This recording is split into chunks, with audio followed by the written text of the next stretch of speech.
Yeah, I wouldn't do that today. Something more neutral. I wouldn't do that today. Okay, Jordan, did you have any more questions? Yes, I just have a couple questions. So should I be, I have the Sephria open, but should I be putting like the actual text for the Torah scroll since I have it from the Bar Mitzvah? Or are we gonna just forego that for Nasa?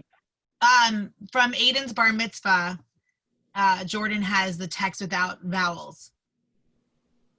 I wouldn't do that. I think people want to be able to follow along. Okay. I think they like to follow and along. see the translation. Yeah. Great. So that's I think not it's more okay. about like the kid chanting Torah. Yeah.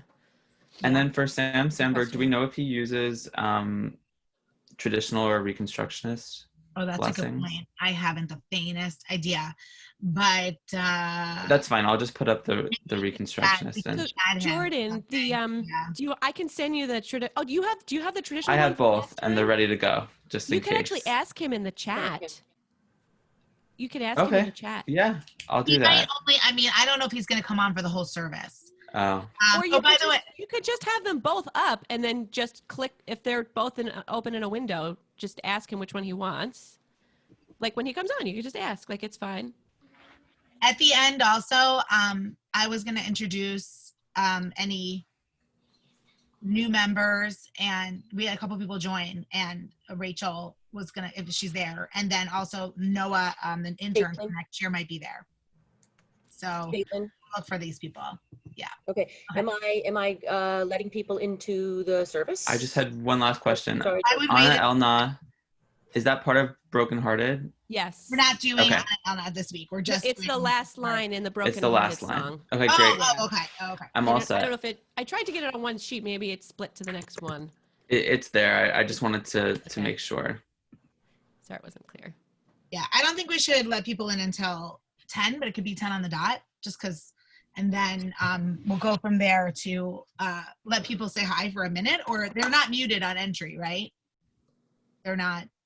I don't think they are muted on entry. Okay. But once we let them in, then we can start Facebook Live, and by the time that it's ready to go, it could. Then we'll mute them. Everyone, yeah. Okay. Okay, so you got another minute.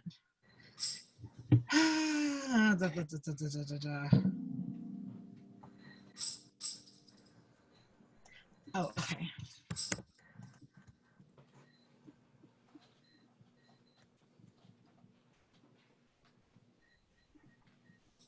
Oh, where's my prayer book? Oh, here it is. Okay.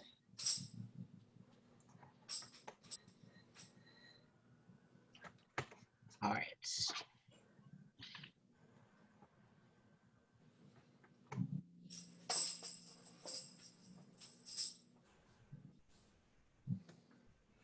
Lisa has Danny Partridge in her band. Yeah. That's awesome. Did you know to do that with your feet from Glenn? Mm-hmm. He'd be so proud. He's hugging the drum. I just took a picture. I'm going to send it to Glenn later. I should add Naomi Les to the art site, like when I say condolences also to John and okay, and John is likely to come on. I told him about the service, so and her father's Bob. Yes. Wow. Oh, Fast and Furious, all kinds of stuff. Okay. Oh, Michelle Koch is here. Michelle Koch is in the waiting room. I saw her at the Tesh. That's awesome. Great. Who is that? Why do I know her name? That's the she's the person. This is the only thing is she's the person who runs the Muslim Jewish Solidarity. Yeah. Kate Bushman is here. But she also has Muslim Jewish Solidarity. Bushman's here. But Lisa, Michelle also has a little one who has come to Pella. It's 10 o'clock. Want me to let people in? Yeah. Do it. Right. No more chit chat. No more lipstick. Okay, here we go. Admit all. I'm going to mute just to retune myself.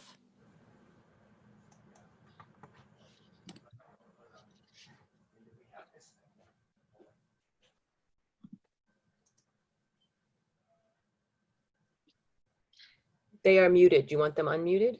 Shabbat Shalom, everyone. You can wave. Shabbat shalom. You can unmute for a second. Or Debbie, are we launching Facebook? You tell me when to stop talking. I will tell you when to stop. I need a Tell minute. you when to stop talking, and you can spotlight myself now. All It's right, here. ready. Shabbat shalom, Rabbi. Shabbat shalom. Shabbat shalom, everyone. Shabbat shalom. Shabbat shalom. Shabbat shalom. Great to see everyone. Oh, Great Phyllis, to you're see such an you. early riser. It's amazing. Welcome, everyone. Oh, Cantor Green, are you here? Kent agree. I'm gonna. Yes, there he is. Oh, that's Shabbat amazing. shalom. Shabbat shalom. Welcome, welcome, welcome. So Shabbat great. shalom, baby. Is Kate Bushman is here? Oh, there's so many people. We haven't Hi, seen in a Kate. while. Hi. Hi. Be lower. Okay. Noah's here. Everyone. Noah is, oh, we can't get into Facebook? Okay, well, why don't we start and then you could keep trying maybe, and we could always just start it a little bit late. Because I'm sure at some point it will come get in. You could what is that? Undo your Facebook and then sign out and sign back in. I did. All right. Okay, I'm working on it. You'll work on it. We'll start. Okay. We let the people in the waiting. Can we get rid of the waiting room? Because I still see people in the waiting room. Yep. Okay.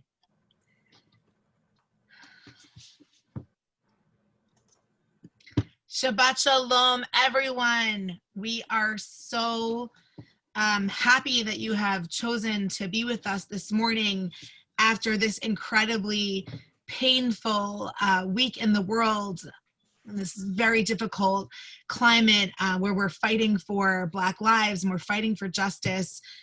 Having community, having space to land and to refill our soul and to ignite our hearts for the work ahead is so vital.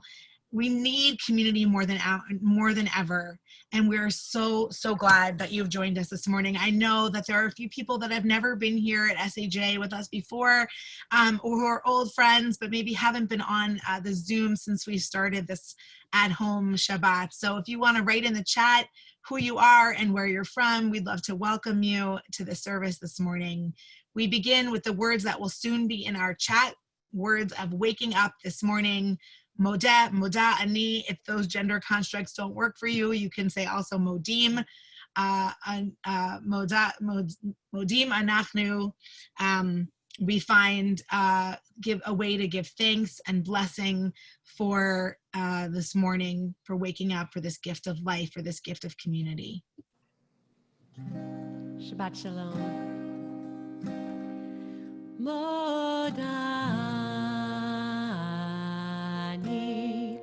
lefanecha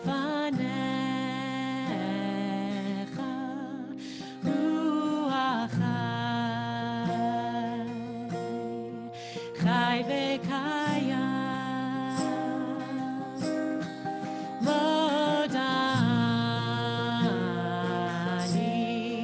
lefanecha ruach chai v'kayam.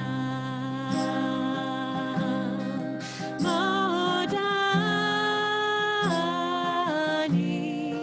lefanecha ruach chai v'kayam.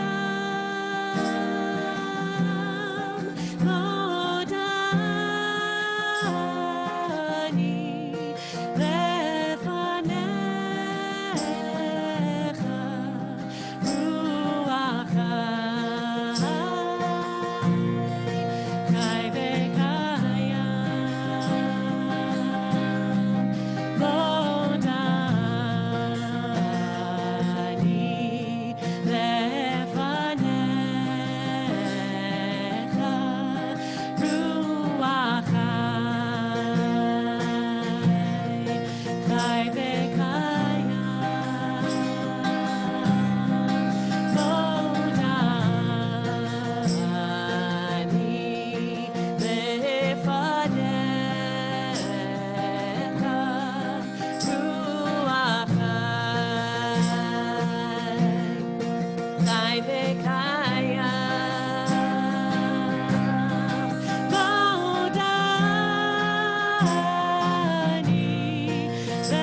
invite everyone to find their seat, feel their body on their seat, become aware. Take a deep breath, a couple breaths. In Hebrew, the word neshama is both breath and soul. We experience our souls as we breathe, and we are so aware in these days of the gift of breath. There are so many that cannot breathe from fear, cannot breathe from choking. We are so blessed, we are so grateful to know that we have this breath and that we can use our breath and our souls for good. We can connect with the pure sense that is in our own hearts and our minds this morning. Find ourselves, find our souls, find our breath, and find how to use and to bring forth breath in the world so that more can breathe. Eloheinu shama shenatata bi tehorahi. God, the soul, the breath that you have given to me, that you have placed in me is pure. Page 165 or 17 in the handout.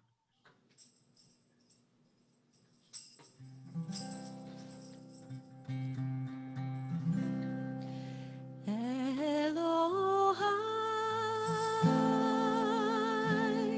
neshama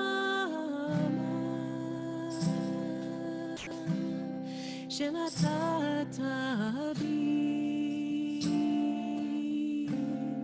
טהוראי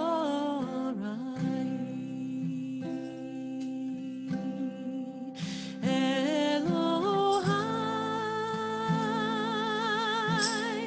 נשמה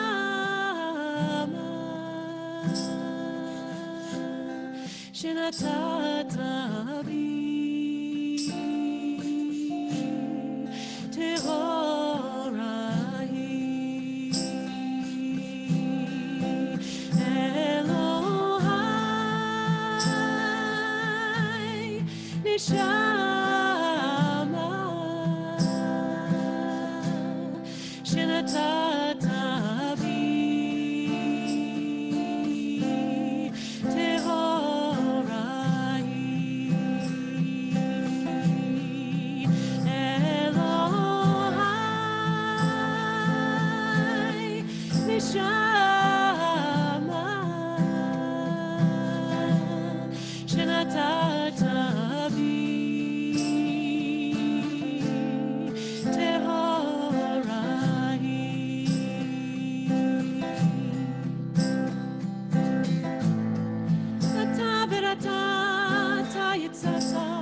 שנתת בי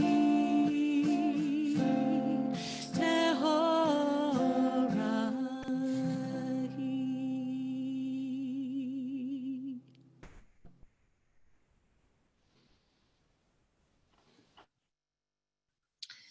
In Psalm 16,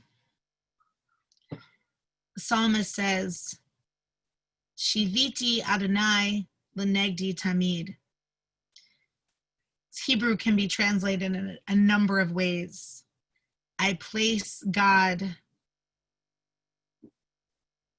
before me, in front of me, across from me, right in conversation, panim al panim.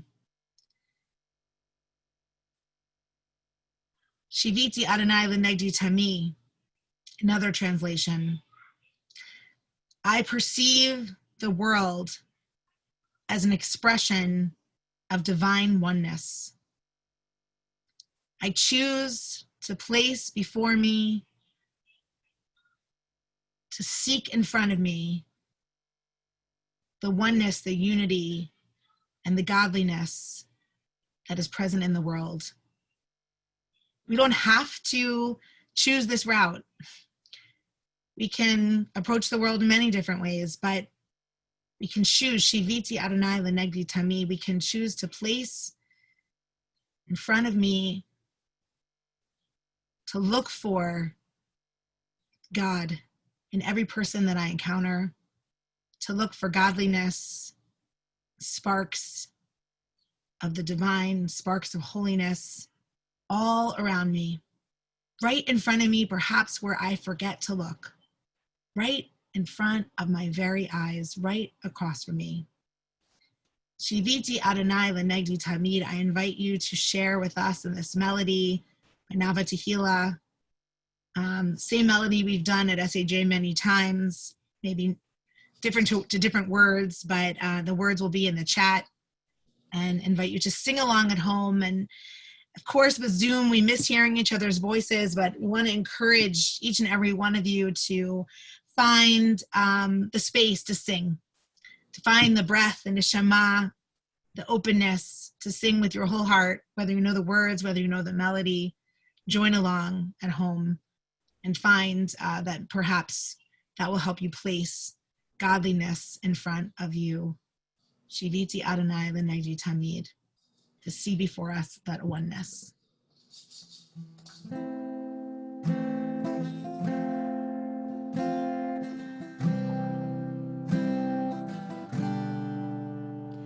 Shiviti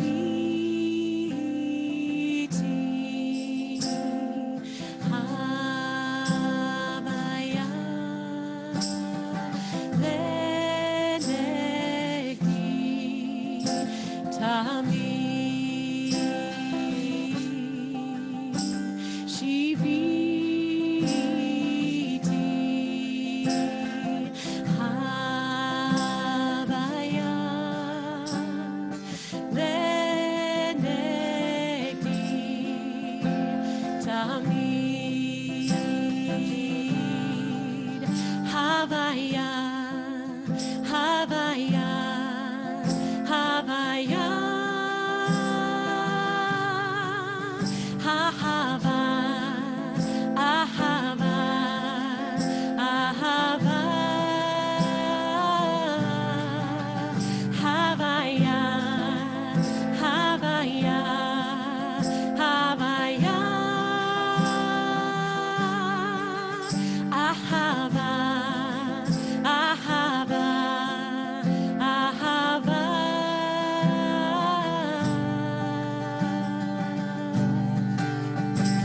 Shiviti Havaya lenegdi tamid. Shiviti Havaya lenegdi tamid. Havaya, Havaya, Havaya, Ahava, Ahava, Ahava, Havaya, Havaya, Havaya.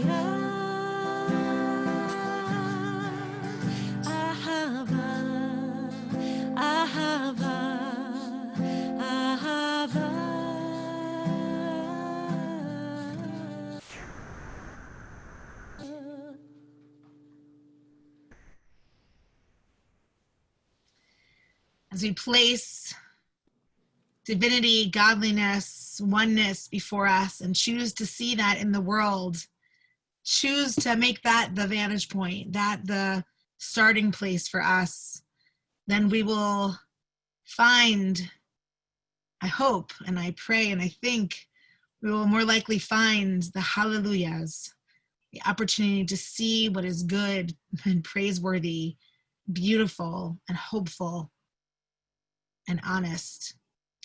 Hallelujah. Kol haneshama to hallelujah. Each and every breath, each and every soul gives praise as we see around us all that is good in our hearts right in front of us. Let us praise and give thanks. Hallelujah.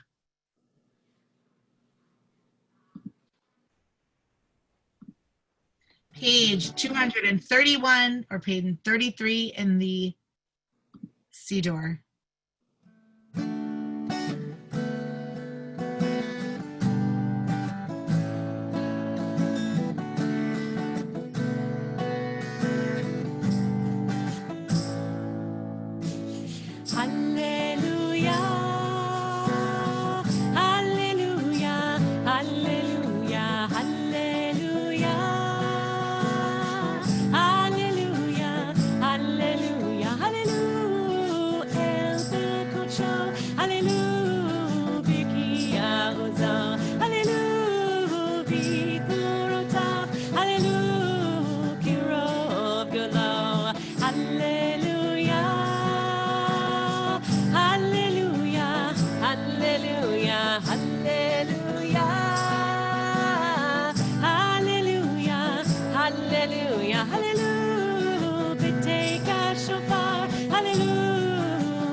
Become our tradition before rising for the Baruch Hu to really see each other, especially because we do not right now have the ability to see each other in person. It is so important that we take in the faces of our community and our friends who are here today and to really honor them. Shiviti Adonai L'negdi Tamid, we see in each of us that godliness, we see in each of us that hope.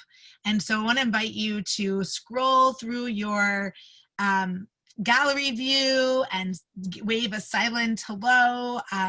Say hello, Shabbat Shalom.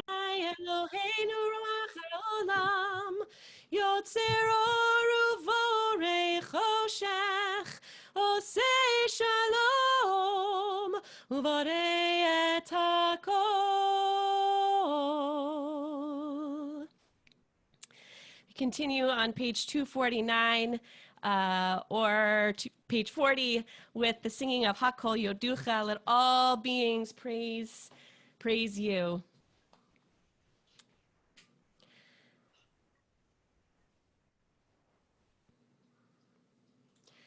La la la la la la la la.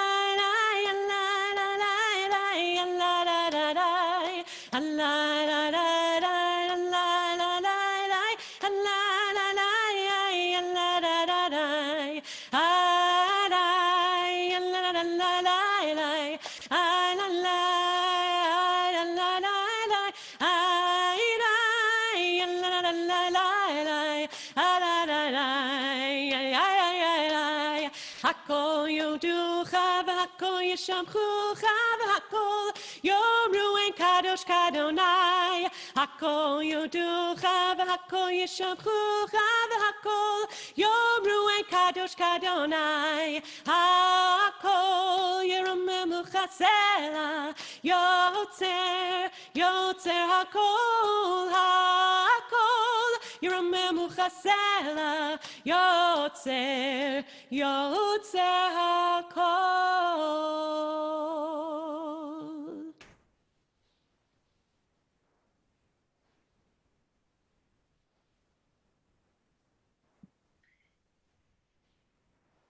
Page 253 and 45 invite us to continue as our service guides us. We move from our kind of personal awakening, recognizing the day, recognizing our humanity and seeing ourselves as pure souls, to praising upon praising upon praising and joining our voices in praise.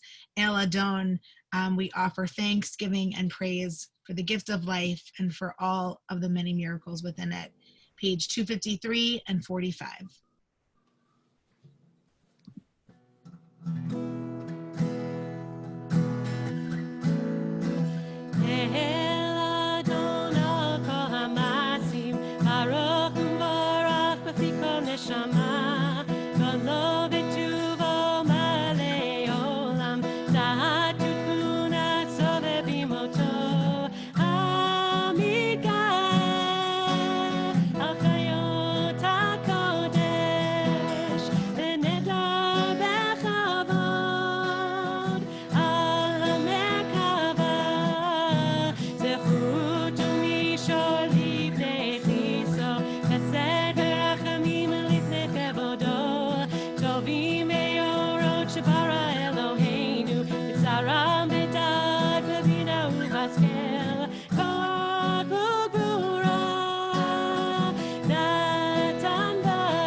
We say these words every time we pray in the morning.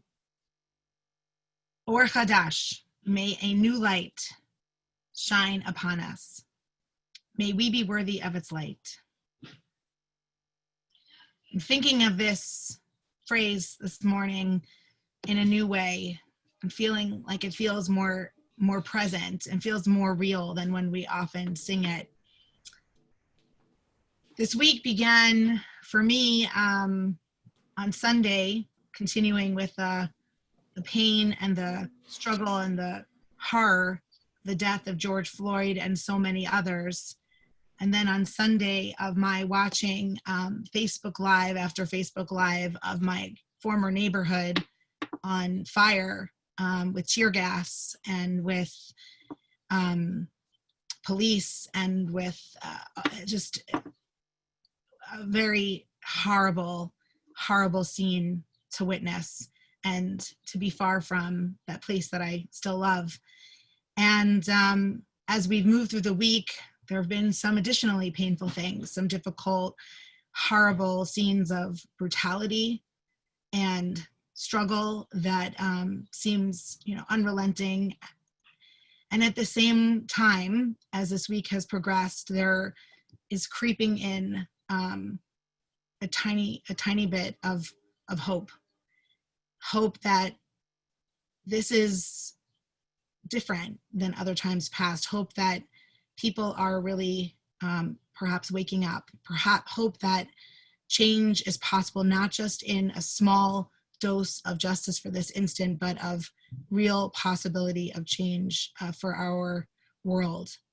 And it is not going to be easy. It is going to be extremely, continually difficult, but perhaps, Or Chadash, a new light is shining. A new light is glimmering and has the possibility of shining into our world. A light of justice, a light of hope, a light of commitment, a light of prayer, a light of possibility. And it's on us to be worthy of that light and to also make sure that that light does not go anywhere, but in fact expands and continues and strengthens and goes more brightly into this world. So we sing this Or Chadash 269, page 53 in the PDF, and pray that this little glimmer of light, this Or Chadash, truly be an opening for us and for the whole world, for transformation, for change, and for possibility. Or Chadash Al Tzion Ta'ir, may a new light shine on Zion and in every place that needs that light, and may we be worthy of it. May we make it continue. Or Chadash Al Tzion Ta'ir, Or Chadash Al Tzion Ta'ir, V'nizkechu lanu b'mheira le'orot, V'nizkechu lanu b'mheira le'orot. Or Chadash Al Tzion Ta'ir, Or Chadash Al Tzion Ta'ir, V'nizkechu lanu b'mheira le'orot, V'nizkechu lanu b'mheira le'orot.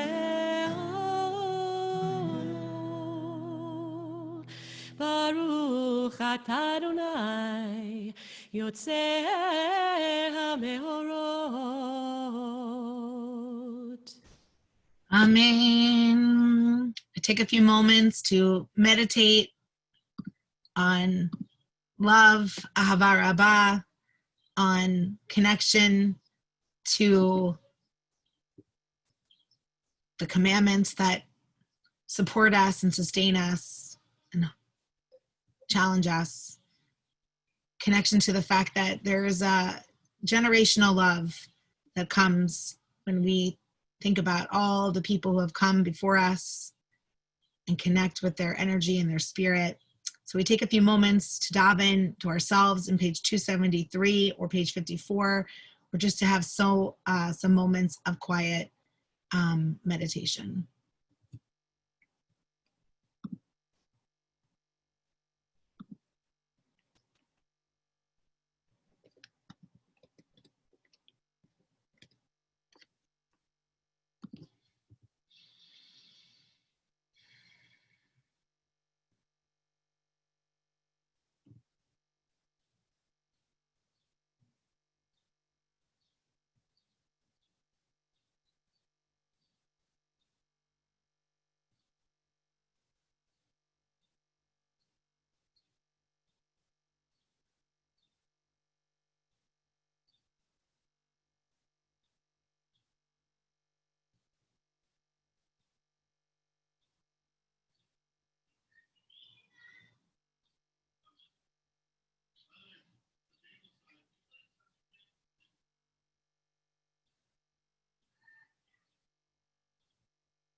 invite you to find tzitzit if you are wearing a talis, and if not, you can imagine bringing together all the four corners of the earth, bringing together our entire community into one whole.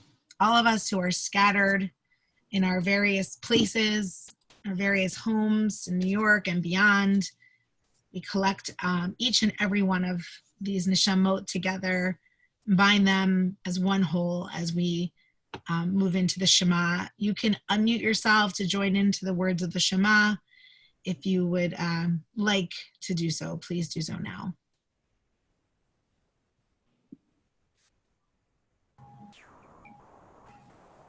Baruch atah Adonai, Ohev Amo Yisrael. Shema is on page 57 in the PDF and 277 in the Siddur. Shema Yisrael Adonai Eloheinu Echad.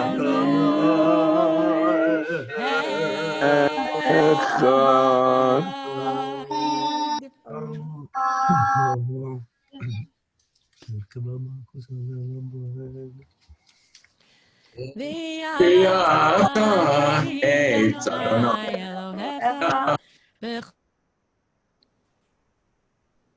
b'chol levavcha u'b'chol nafshecha u'b'chol me'odecha v'hayu hadvarim ha'ele asher anochi mitzavecha hayom al levavecha v'shinantam levanecha v'dibarta bam b'shivtecha b'veitecha u'v'lechtecha v'derech ובשוכבך ובקומך, וקשרתם להיות על ידיך, והיו לטוטפות בין עיניך, וכתבתם על מזוזות ביתך, ובשעריך. We're now going to take a moment to dive in the second paragraph of the Shema to ourselves, either on page 279 and 59, or 283 and 63 for the traditional one, and we'll come back together on page 285 or 65 for the third paragraph. V'haya.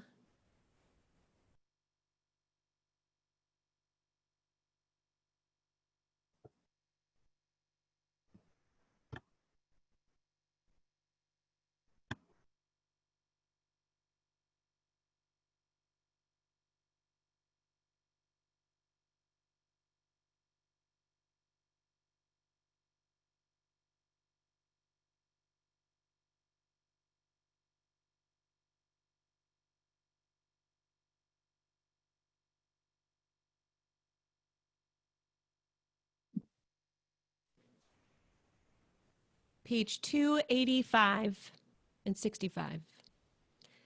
Vayomer Adonai el Moshe lemor, daber el bnei Yisrael ve'amarta aleihem, ve'asu lahem tzitzit, al kanfei vigdeihem ledorotam, v'natinu al tzitzit hakanaf b'til techelet, ve'haya lachem letzitzit, uritem oto, וזכרתם את כל מצוות אדוני, ועשיתם אותם, ולא תטורו אחרי לבבכם ואחרי עיניכם, אשר אתם זונים אחריהם, למען תזכרו ועשיתם את כל מצוותי, והייתם קדושים לאלוהיכם, אני אדוני אלוהיכם, אשר הוצאתי אתכם מארץ מצרים, להיות לכם לאלוהים,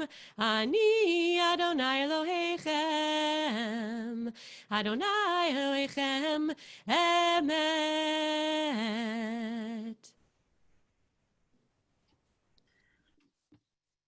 from Rabbi Mordecai Kaplan and the 1945 Reconstructionist Siddur. Whenever human beings usurp divine authority and exploit the people, those tyrants' hearts are hardened, their arrogance writes their doom. Therefore we shall never be discouraged nor dismayed when unrighteous powers rise up to destroy us. Though enemy hosts pursue us, we shall remember how our ancestors were saved at the Sea of Reeds.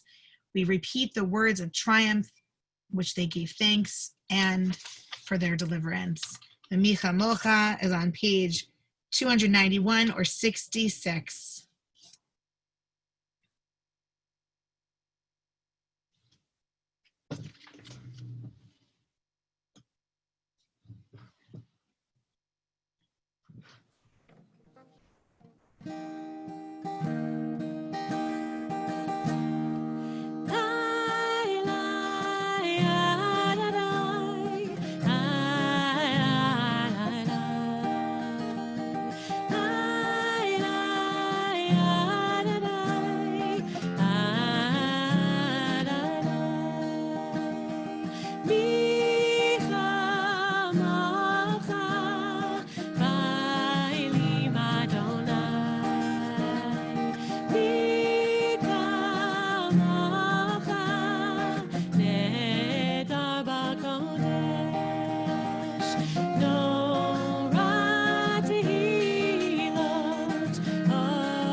Israel,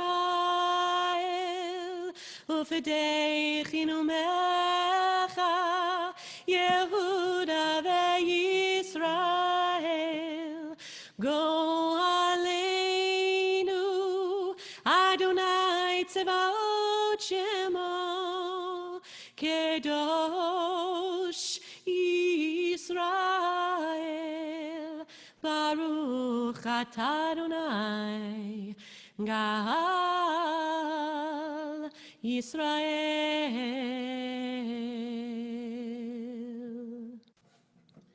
Amidah begins on page 295 or page 67.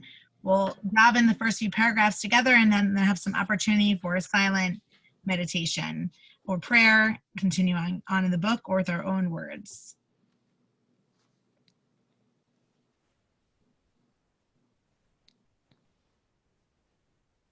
Page 295. Cantor Lisa, are you there? Okay. Adonai, Adonai, Sfatai tiftach. Adonai, Ufi Yagid tehilatecha. Adonai, Adonai, Sfatai tiftach. Adonai, Ufi Yagid tehilatecha. Baruch atah Adonai, Eloheinu v'Elohei avotenu v'imotenu, Elohei Abraham, Elohei Yitzchak, Elohei Yaakov, Elohei Sarah, Elohei Rivka, Elohei Rachel, Elohei Leah, Ha'el Hagadol, Hagibor v'Hanora, El Elyon, Gomel Chasadim Tovim, V'Konei HaKol, V'Zocher Chastei Avot Be'imot, U'Mevi Geula Livnei V'neihem, L'man Shemo Be'ahava. Melech Ozer U'Moshiach U'Magen, Baruch atah Adonai, Magen Avraham V'Ezrat Sarah. אתה גיבור לעולם אדוני, רב להושיע, מוריד הטל. מחכה לחיים בחסד, בחיי כל חי ברחמים רבים, סומך נופלים ורופא חולים, ומתיר אסורים, ומקיים אמונתו לשני עפר. מי כמוך בעל גבורות ומדומה לך, מלך ממית ומחיה ומצמיח ישועה. ונאמן אתה להחיות כל חי, ברוך אתה אדוני, מחיי כל חי. Page 303. נקדש את שמך בעולם, כשם שמקדישים אותו בשמי מרום, ככתוב היו נביאך, יקרא זה אל זה ויאמר, קדוש קדוש קדוש אדוני צבאות, מלוא כל הארץ כבודו. אז בקול רעש גדול, אדיר וחזק, משמיעים קול, מנסים לעומת שרפים, לעומתם ברוך יאמרו, ברוך כבוד אדוני ממקומו. ממקומך מלכנו תופיע, ותמלוך עלינו כי מחכים אנחנו לך. מתי תמלוך בציון, בקרוב בימינו לעולם ועד תשכון. תתגדל ותתקדש בתוך ירושלים עירך, לדור ודור ולנצח נצחים. בינינו תירנה מלכותך, כדבר האמור בשירי עוזך. ימלוך אדוני לעולם, אלוהיך ציון, לדור ודור, הללויה. לדור ודור נגיד גודלך, ולנצח נצחים קדושתך נקדיש. ושבחך אלוהינו מפינו לא ימוש, לעולם ועד. כי אל המלך גדול וקדוש אתה ברוך, אתה אדוני האל הקדוש.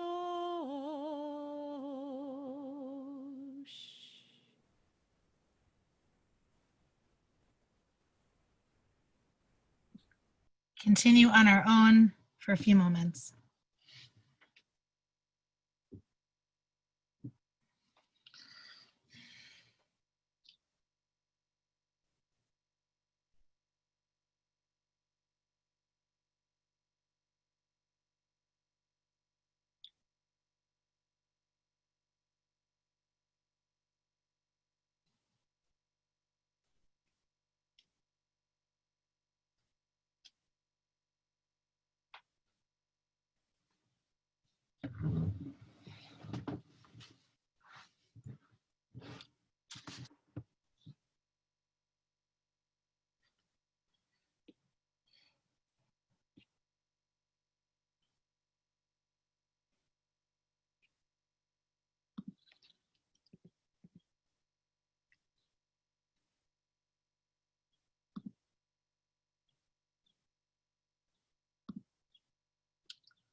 Page 323, page 95.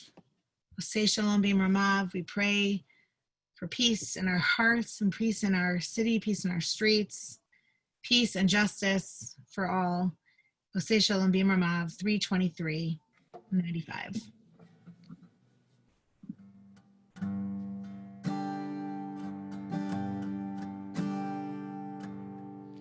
Ose shalom b'ramav, hu yaseh shalom aleinu. Ose shalom b'ramav, hu yaseh shalom aleinu. Ose shalom b'ramav, hu yaseh shalom aleinu.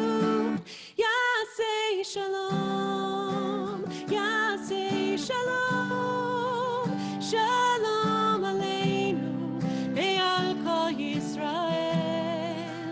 Yaseh shalom, yaseh shalom, shalom aleinu, ve'al kol yoshvei tevel. Yaseh shalom, yaseh shalom, shalom aleinu, ve'al kol Yisrael. Yaseh shalom, yaseh shalom, shalom aleinu, ve'al kol yoshvei tevel.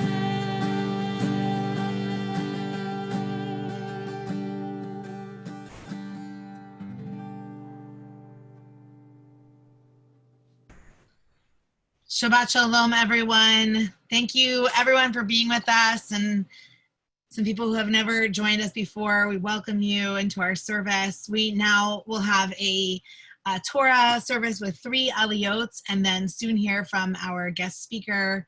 The first aliyah will be for anyone who is observing a yard site today. We'll put up the blessings, and then we'll have the chanting and put up the blessings again. The second aliyah will be for anyone. The second aliyah is for Sam Sandberg on the birth of his and the welcoming of his grandson, first grandchild. And the third aliyah will be for birthdays, anniversaries, special occasions, anything anyone wants to mark this week. And I know a few already, but I'd love if you chat, put it in, let me know. You can send me a private message or put it in the chat so we can make sure to acknowledge what's going on in your life. Okay, so I think with that, we're ready to share the blessings for the Torah reading. This is for anyone who has a yard site today.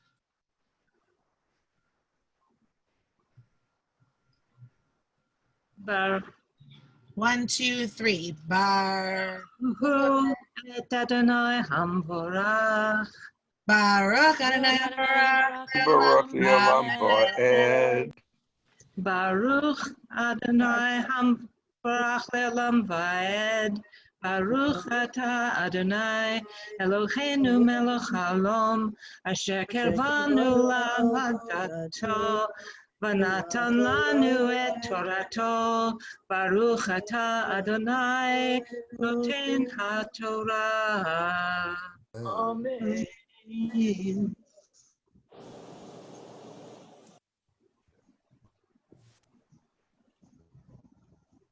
Ready for me? Yes, please. Sorry, haven't done it yet. Amen. Vaydaber Adonai el Moshe lemor. Naso et rosh. B'nei Gerishon gam hem. Levot avotam lemishpachotam. Mi ben 30 shana v'mala. Ad ben 50 shana tifkod otam. Kol haba litvot sava la'ovad avoda biohel moed. Zot avodat mishpechot hagerushuni la'avod umasa.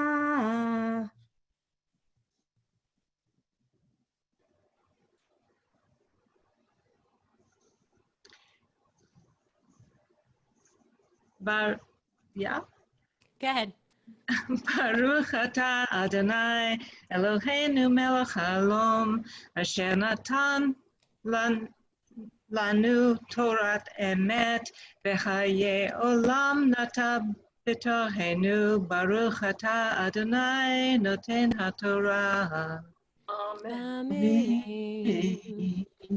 Before chanting the El Malay Memorial Prayer, I invite those who just chanted this blessing to share the name and relationship of the person whose yard site you're observing today, the person you're remembering. Please go ahead and Okay, share. this is Francine speaking. My sister Elaine Yetta Leventhal, whose yard site is today, and my sister Audrey Perlman, whose yard site is tomorrow. This is Barbara Stark. I'm saying yard site for my father-in-law, Sigmund Gigo Stark. And Debbie and Michael ran for our cousin Jeffrey Kahn. We hold the memory of all of those who were named and perhaps those who are unnamed in our hearts as we remember them this morning. El Malei Rachamim Shochein Bamromim Hamsei Menucha Nechona Tachat Kanfei Hashchina B'malot Kedoshim Uteorim Kezohar Rakia Mazirim Lenishmot Yakirenu Kadoshenu Shehalchu Leolamam Ana Bal Harachamim Hastirem Batzel Kenafecha Leolamim Utror Bitror HaChayim Nishmatam Adonai Hu Nachalatam V'yanuchu V'shalom HaMishkavam V'nomar Amen.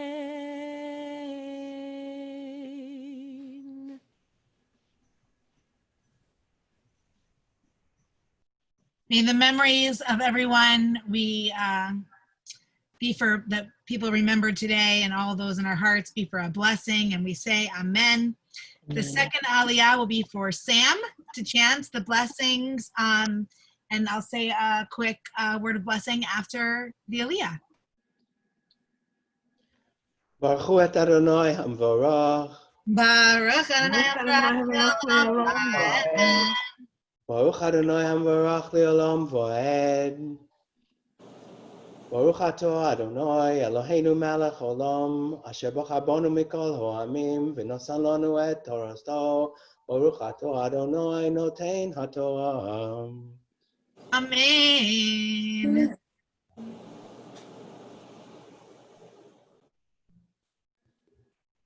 Amen.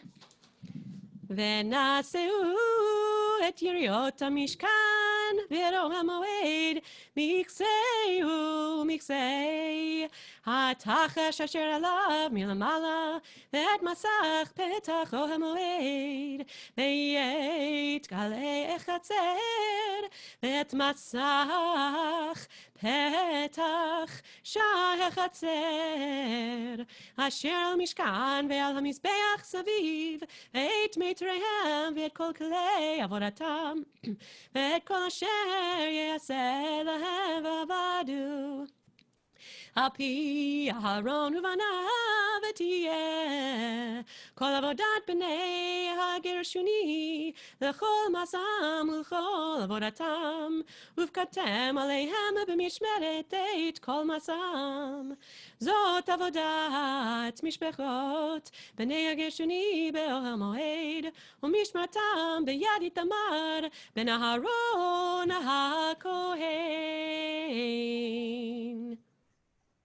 ברוך אתה אדוני אלוהינו מלך עולם, אשר נתן לנו תורת אמת, וחיי עולם נטע בתוכנו. ברוך אתה אדוני נותן התורה.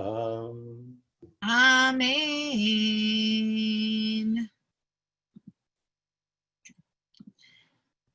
Sam, maybe we'll try to spotlight you as well. Sam, Mazel Tov on the arrival of your first grandchild, Theodore Fischel Glasser, who was brought into the covenant of the people Israel yesterday, whose Hebrew name is Ephraim Fischel ben Yehuda Lev. May the Holy One of Blessings have Theodore grow in peace and safety and health and happiness. May he be a blessing to his parents, as he already is, his parents, his grandparents, his entire family and community. May his tradition and his roots and his family guide him in a life of blessing, compassion, and acts of loving kindness and righteousness. And let us say Amen. Amen. Amen.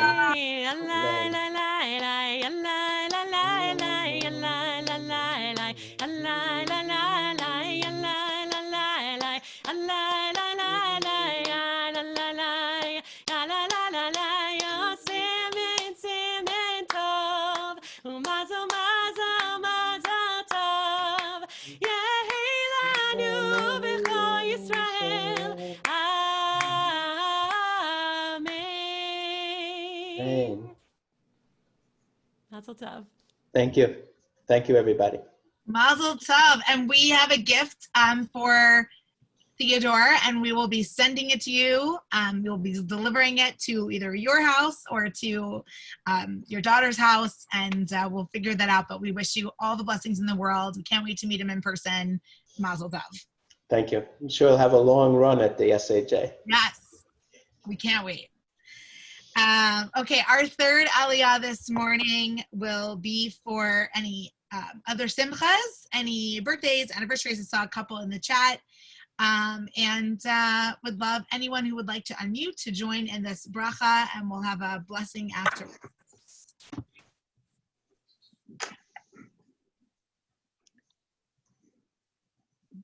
Ready? Yes, 1, 2, 3. Baruch Baruch Adonai Adonai Habarach. Baruch Adonai Habarach Adonai Le'olam Habarach Vaed. Le'olam Baruch Vaed. Adonai atah Adonai Eloheinu melech haolam asher kibanu vodatu ונתן לנו Baruch Adonai noten haTorah. Amen. Amen. בני מררי למשפחותם לבית אבותם תפקוד אותם מבין 30 שנה ומעלה ועד בין 50 שנה תפקדם כל הבא לצבא לעבוד את עבודת אוהל מועד וזאת משמרת מסעם לכל עבודתם באוהל מועד קרשי המשכן ובריחיו ועמודיו ואדניו ועמודי החצר סביב ועיניהם ויתרותם ומיתריהם לכל כליהם ולכל עבודתם ובשמות תפקדו את כלי משמרת מסעם. זאת עבודת משפחות בני מררי לכל עבודתם באור המועד, ביד איתמר בן אהרון הכהן.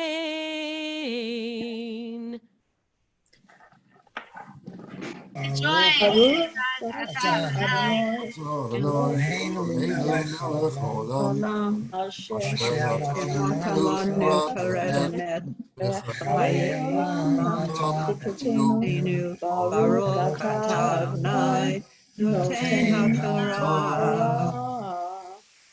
Amen. Amen.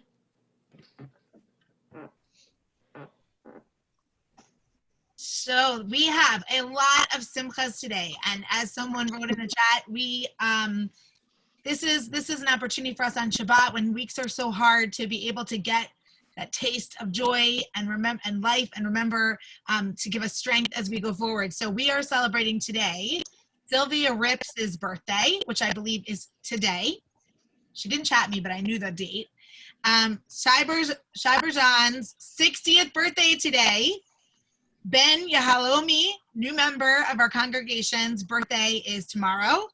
A 10th anniversary of the civil wedding of Abe and Cyberzan and their 33 years together. 38th anniversary of Ron and Pat. And did I miss anyone, or did I capture all of the simchas? I think I got them all for today. Okay, fantastic. So by this merit of coming to the Torah this morning, from your homes, but coming to the Torah, may you continue to be able to celebrate these incredible milestones and find blessing and strength for the many years ahead, for your wonderful continued blessings for your marriages. May you find strength and hope and resilience and joy and laughter and love amidst our community and amidst your families. And may you have all the many, many blessings. And may the next time you celebrate, may we all be together in person, able to dance around the sanctuary. And let us say, Amen. Simin tov and mazel tov and mazel tov and simin tov and mazel tov and mazel tov and simin tov and mazel tov and simin tov. Yehei lanu, yehei lanu, yehei lanu, u'bechol Yisrael. Yehei lanu, u'bechol Yisrael. Yehei lanu, u'bechol Yisrael. Yehei lanu, u'bechol Yisrael.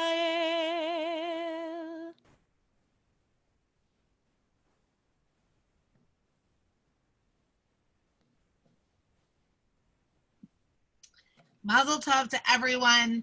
Before we close out our Torah service, we wanted to offer a prayer for healing for those in our community who are in need of those blessings, but also, of course, extending beyond. If there are people that you believe are not on our congregational list that you want to add to our names of healing, we would love to be able to say them out loud. It is so important to hear them and to know that they're being held and thought of this morning and all the time.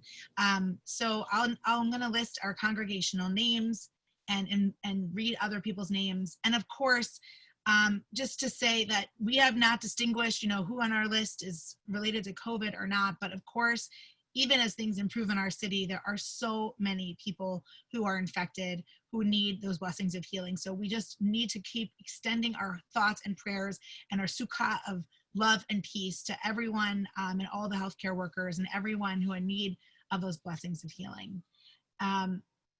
Esther Aviva bat Sarah Adele, Abraham Michael ben Shira Yafa Yosef, Simcha Gavriel ben Miriam, Lois Zimmerman, Florence Rosenberg, Chaim Gershon ben Gilda, Sophia bat Devora, Larry Josephson, Judy Hellman, Paul Rosenblum, Zelda bat Devora Yisrael, Mort Gerberg, Janet Gottlieb, Benjamin Gottlieb, Chava bat Moish, Isar David ben Shmuel Laser, Paul Lindenbaum, Michael ben Chava, Sydney Goldfisher, Phyllis Kreitner, Eva Reisman, Kayla bat Sarah, Amy Mandelker, Margot Hellman, Morial bat Yaakov and Miriam, Betsy Goldberg, Florence Cohen, Liz Melman, Bacha Yafa, Tehila bat Bella, Nanette Fischel, Evelyn Goodman, Florence Rosenthal, Ruth Goldenson, Elizabeth Bloom, Rachel Bat Yehudit Yaakov.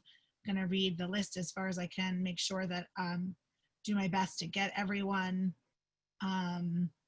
Andrew Kaplan, Barbara Robbins, Sid Miller, Gary Luck, Daisy Paez, Susan Sherville, Bruce Alster, Denise Soto, Pauline Johnson, Peter Quant, Horvashi Vide, Herta Zauberman, Jason Habinski,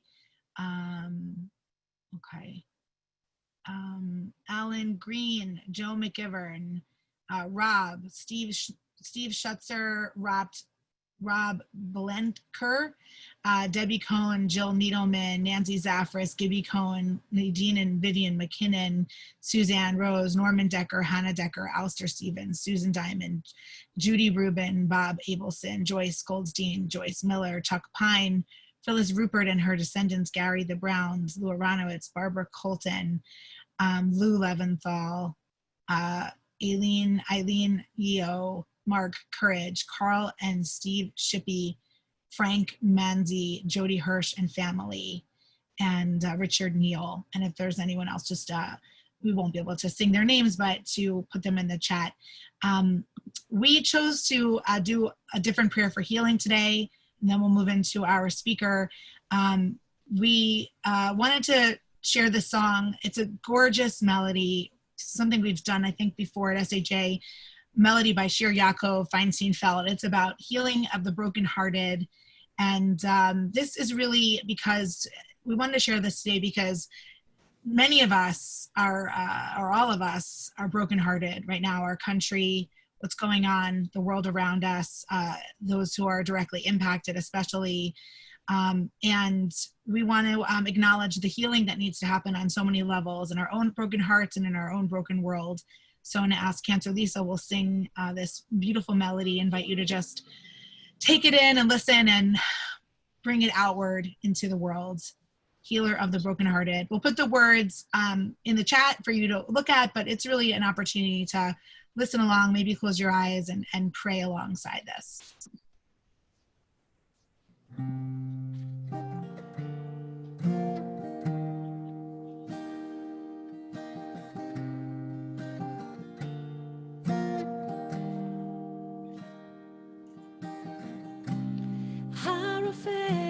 שבורי לב ומחבש לעצמותיו מונה מספר לכוכבים לכולם שמות יקרא Healer of the broken-hearted Finder of our wounds, counter of uncountable stars, you know who we are.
Thank you, Cantor Lisa, for that gorgeous melody. Thank you, everyone, for being with us this morning.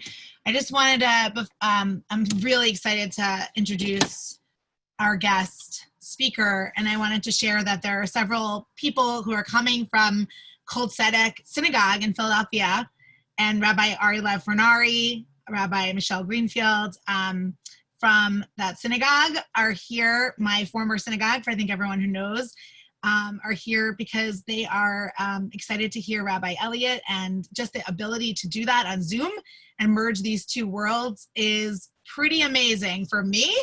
A kind of crazy, amazing experience for me to see this bridge together. And we are so excited. I'm seeing some people I haven't seen. Please put yourself in the chat so I know who's here. I'm so excited to see you. For those who I know from Kol Tzedek from years ago already. So one of the, obviously none of us are happy to be in this situation in which we're in terms of the pandemic. But one of the silver linings is, of course, the way that technology can connect us across geography and in new and important ways. I'm like about to cry because I'm seeing all these people from SA, from Kol Tzedek. Okay. Lauren, But so there's this piece of it. And then there's also the fact that Rabbi Elliott Kukla would not be able to be with us if we were under normal circumstances because of the time difference and locations. We're able to bring him to us and us to him. And we're so thrilled. He's in the Bay Area. It's 3 hours earlier. Thank you for being with us early in the morning. Rabbi Elliott Kukla is a rabbi at the Bay Area Jewish Healing Center, where he provides spiritual care to those who are ill, dying, or bereaved. His articles appear widely in the New York Times, The Forward, National Geographic, and Tikkun. Elliott is a disability activist and an artist. In 2006, he was the first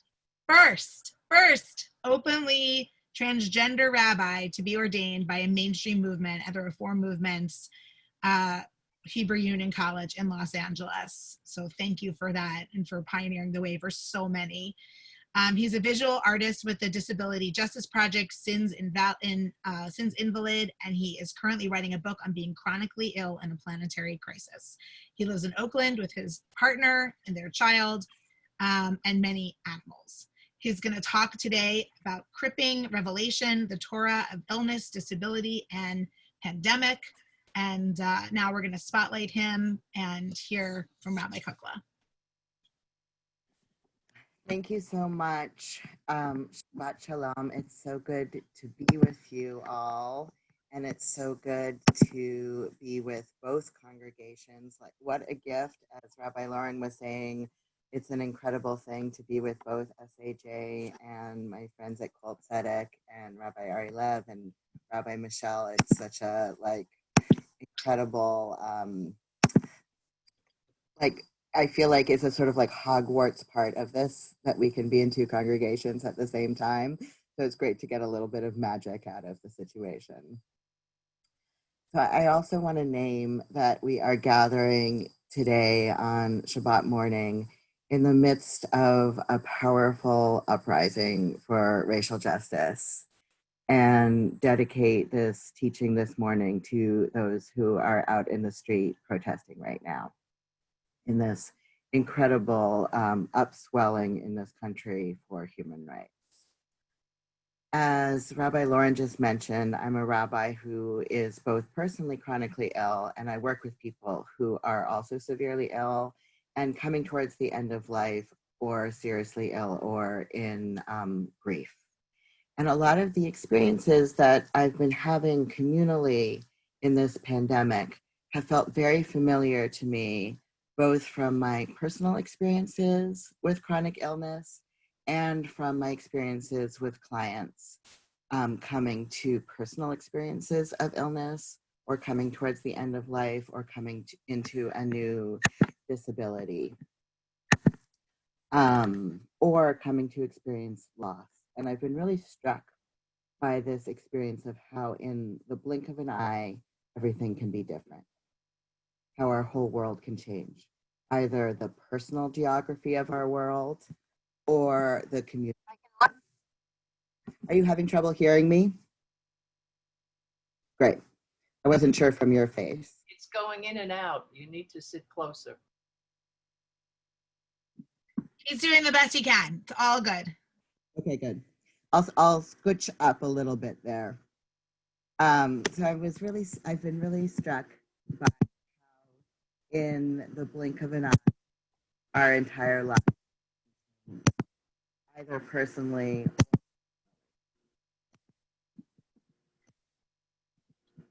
I just lost. Actually, now it is going in and out. Is this better? Am I better here? Some kind of clicking noise, I think. Okay. Here, let me try to get you. I'm just losing you here. Okay, so there we go. I'm adjusting my computer here. So I've been really struck by this experience of how in a blink of an eye, everything can change. For me, in terms of my experience with illness, I basically just got sick one day and never got better. But I've been with a lot of clients who have had the experience of picking up a phone and getting a diagnosis and life has changed forever. Or picking up the phone and getting news of an accident and life has changed forever. And likewise, my experience of pandemic, as was many of our experiences of pandemic, was that I left my office on a Friday with a dirty coffee mug on my desk and never went back. And I picked my kid up from daycare on a Thursday, and it's been a few months and I haven't brought him back. And the entire shape of my day-to-day life has changed. The entire look of my neighborhood in Oakland has changed. Everything has changed in the blink of an eye. And it has really reminded me of experiences of personal illness, except this time there are billions of people along with me. And for many of those billions of people are experiencing it for the first time. And for those of us who come from the world of illness and disability, it has this strange tenor because it's what is usually our private life. And this experience is being written communally. I was really struck by a Facebook post by a deaf artist named Joseph Grigley, who wrote a letter to his students. And originally it was just a letter to his students about canceling their class on performance art. And in it, he talked about this idea that the world had been cripped. And that's where I got the title for this drash today, of Cripping Revelation. And he talked about cripping the world. So in the world of disability and disability theory, the language of cripping something means becoming disabled or looking at something through a disabled lens. And what he talked about was how in pandemic, the entire world was being cripped. And a lot of sick and disabled people are saying, welcome to my world.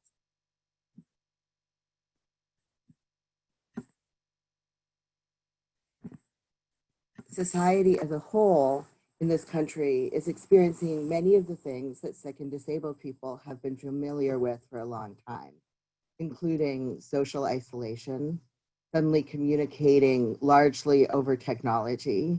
Hanging out over Zoom is not new for me. I've experienced a lot of my social life over Zoom for a very long time during long periods of being housebound, and so have most sick and disabled people. A sudden awareness of mortality that tends to go along with either a new disability or a deepening disability or periods of illness. New limitations on mobility of where you can go and how you can go, and frustration with institutional limits, discovering that hospitals have limits and that the healthcare system isn't there to meet all of our needs. A sudden disruption of plans, unsettling uncertainty, and an inability to plan for the future. Just like in individual illness, when you suddenly discover, maybe I can get out of bed today and maybe I can't, and it's incredibly difficult to make plans. As a country, we're facing this incredible uncertainty of just having no idea how and when this pandemic might end, and the disturbing quality of not being able to really plan for the high holidays, for example, which is unsettling for most of us. Most of us don't like to live in the land of uncertainty. And as in the experience of individual illness, in pandemic, we've all seen how the experience of privilege really impacts the experience of illness in very real and concrete ways. Privilege impacts how long you live and how much pain you have and how your symptoms play out. So for me, I've long been aware that as a white rabbi, I have access to tools for healing and for rest that other people in my disabled community, particularly poor people, people of color in my community, simply don't have. That changes in very concrete ways how long I will live with my diagnosis and how much pain and discomfort I feel on a day-to-day basis. And we've seen this writ very large on a communal level in pandemic in terms of who's dying and in what numbers and how people are experiencing their symptoms in terms of health disparities that go very deep in this country and have been very stark.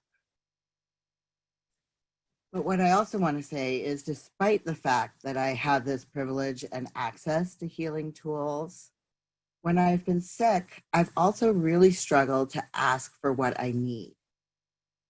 And I'm not sure if this is an experience that other people who've lived with chronic illness, who have access to healing tools, have had. I'd be curious if some of you speak about that in the chat. One of the wonderful tools of being able to do things like this over chat is over Zoom is access to the chat box. But one of the experiences that I have had, and which many people I know have had, is still struggling to ask for what I need, despite having access to tools and care that other people don't have. Like many people, I was raised to see my worth as being based on being productive at work and showing up for family and friends and striving for a kind of independence. And as a chronically ill person, I've really had to learn how to be cared for. And during my first really bad lupus flare, my partner taught me, I kept trying to do things that would make me sicker at a time when I really needed to be living in bed. And my partner said to me that I had been raised to see my survival and my accountability, like most people in our culture, as doing things to be productive. And now to survive and to be accountable to her and to others that love me, I would need to learn how to not do things. And that is a lesson that has been incredibly hard to learn and one that really stayed with me.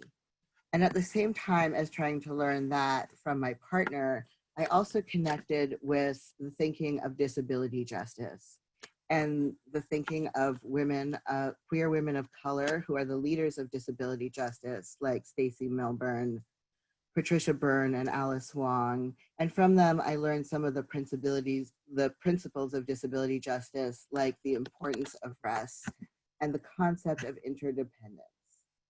That it is not necessarily a goal to be independent, but that all of us need care, and that we are born needing care and we die needing care.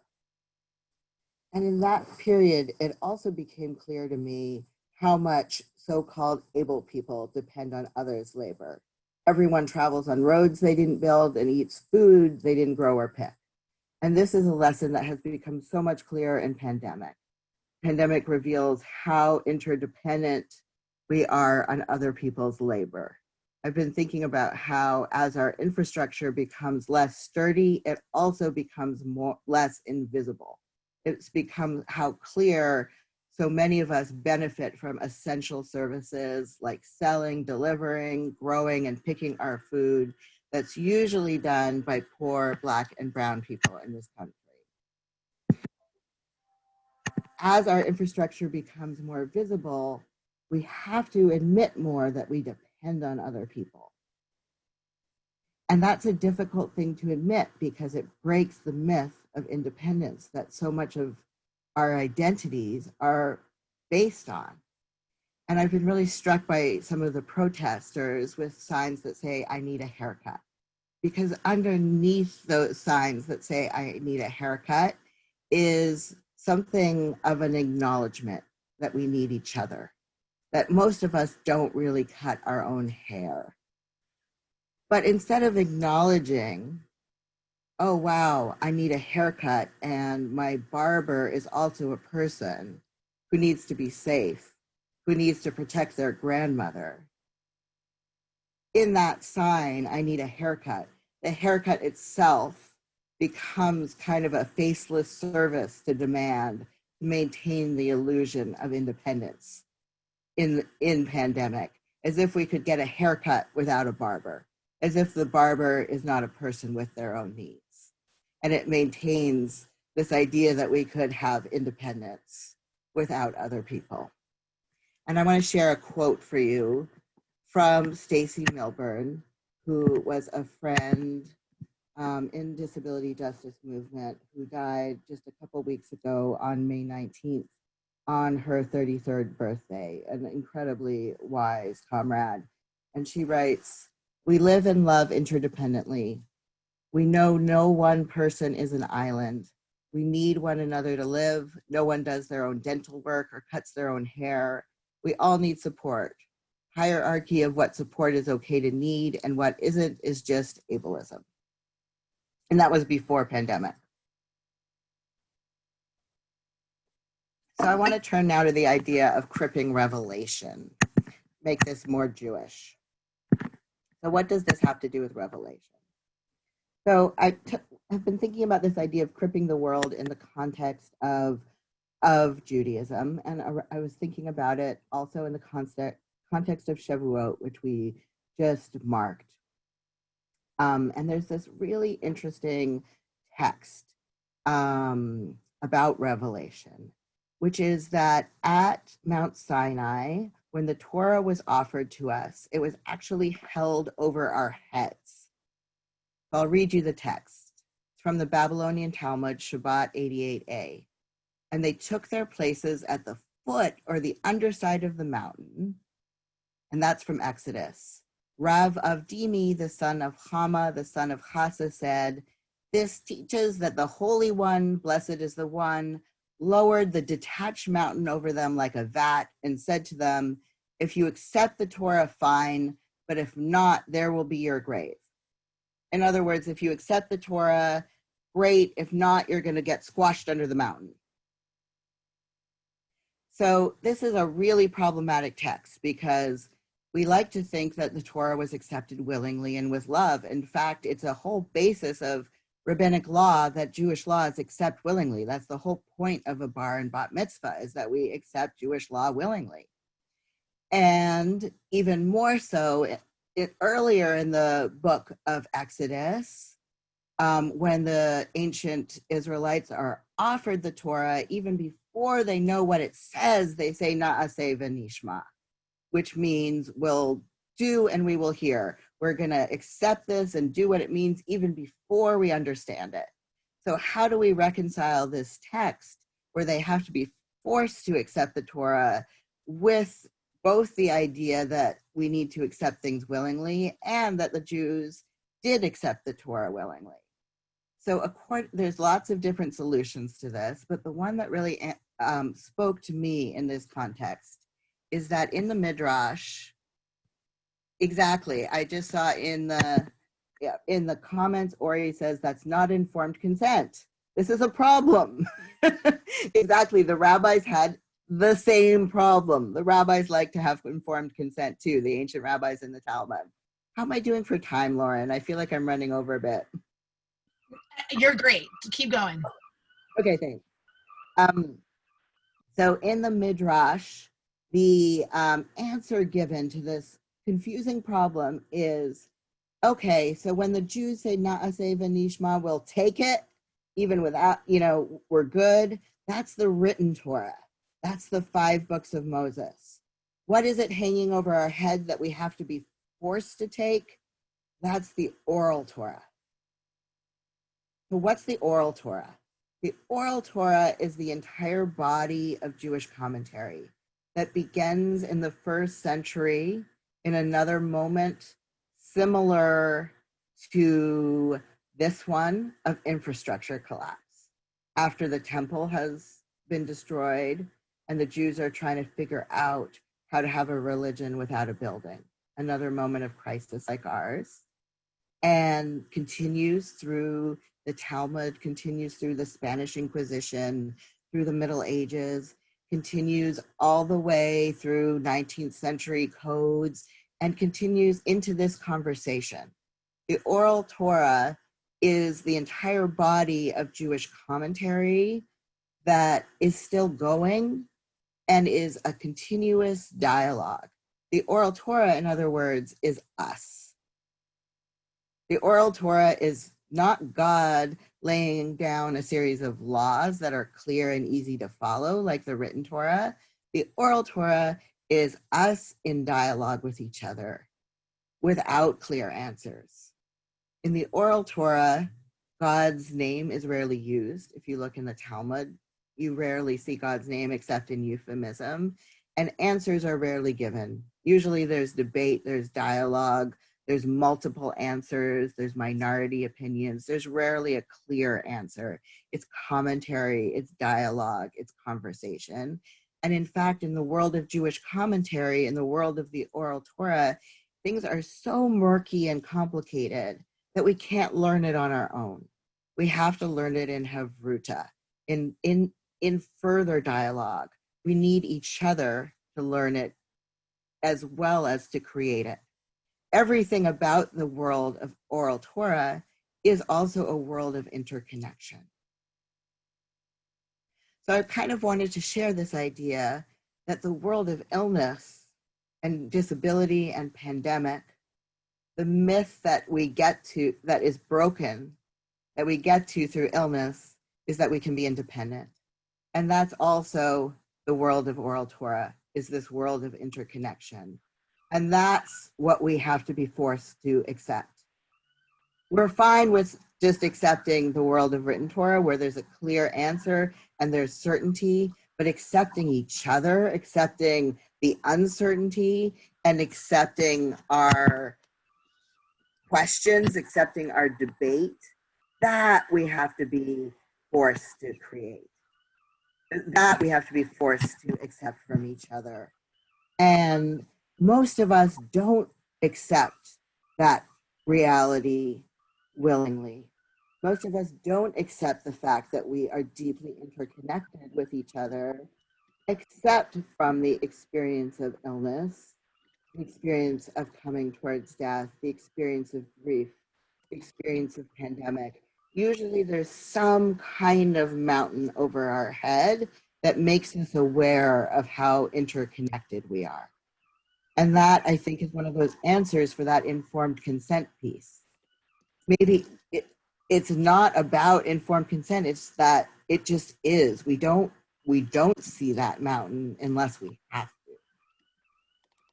And another thing that generally makes us see that mountain, makes us see the interconnection that we don't want to see, is trauma, is oppression, and suffering. And I want to suggest that another thing that will make us more readily see the mountain are experiences of deep oppression like racism. And that it's not an accident that the leaders of disability justice are disabled queer women of color. That people who are closer to the problem are generally closer to the solution. So that the queer disabled women of color who came up with a lot of the wisdom about interconnection of disability justice have vision about this interconnection because of being closer to some of the problems that come from the myth of independence. So as I come to a close today, I wanted to end with this idea that a lot of us are craving a return to normal right now. I know that I have moments of craving a return to normal. But if we think of that mountain over our head as an awareness of our interconnection, then normal is going back to not seeing the mountain. And that's probably not what I'll say that's an option that only some of us had to begin with. Normal wasn't a good place for a lot of us to begin with. And normal may not be what to aspire to.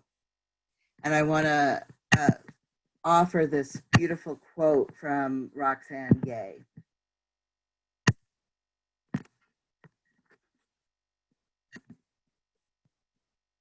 I'm going to put it in the chat box so that we can see it more clearly, everyone. Eventually, enter it. Eventually, doctors will find a coronavirus vaccine, but Black people will continue to wait despite the futility of hope for a cure for racism. We will live with the knowledge that a hashtag is not a vaccine for white supremacy. We live with the knowledge that still no one is coming to save us. The rest of the world yearns to get back to normal. For Black people, normal is the very thing from which we yearn to be free. So this is Roxane Gay in the New York Times just a couple days ago, and it really struck me. I want to leave us with this idea that maybe what we are aiming for is something bigger than normal. And we don't know what that is yet. And that is a frightening place to be, and also a place filled with potential. Shabbat Shalom. And I'm so glad to be with you all today.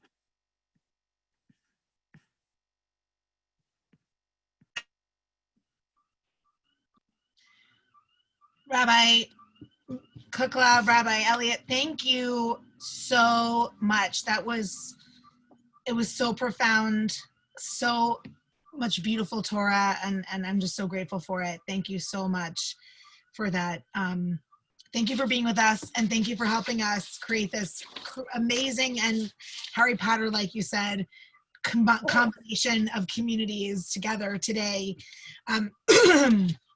Such beautiful wisdom. I've never connected that idea of interdependence with oral Torah, and it's just a stunning revelation. Thank you so much. Before we move on to the Aleinu and our final closing prayers, I wanted to share this prayer for protest, for all those who are protesting, all those who are on the street. I know that many people in our congregation have health issues or are not of an age where they feel safe to be out on the streets and want to be supportive and find their way. So I wanted to, and not everyone is able to do that. So we wanted to share this prayer for them and for all of us. The prayer that I wrote this morning. Adonai Tzidkenu, God of justice, we call to you to protect all those protesting and marching for Black lives. Bless all of those of all ages, races, and backgrounds who have put their risk for safety, whether through COVID exposure or police brutality, to protest evil and wrongdoing. Bless them, keep them safe, guard them under the wings of the Shekhinah and under the sukkah of your fragile peace. Guard their going out and their coming in now and forever. May the work of their hands be established. May it be established. May their brave witness and their cries for justice be heard throughout all lands until no elected official and no citizen can look away. May we each find a way to do our part to make this world one in which every person and every system acknowledges the innate dignity and beauty of every person in every community. May God protect these protesters, all of us, all the protesters, and let us speak and act until we can walk together into a new day of justice, equality, and love. And let us say, Amen. Amen. Invite you to please rise if you are able, or rise in body or spirit on page 445 or page 110 in your handout. Aleinu leshabeach ladon hakol, lateit gedula leyotze bereshit, shenatan lanu Torat emet, techayei olam nata betocheinu, vanachnu koreim, umishtachavim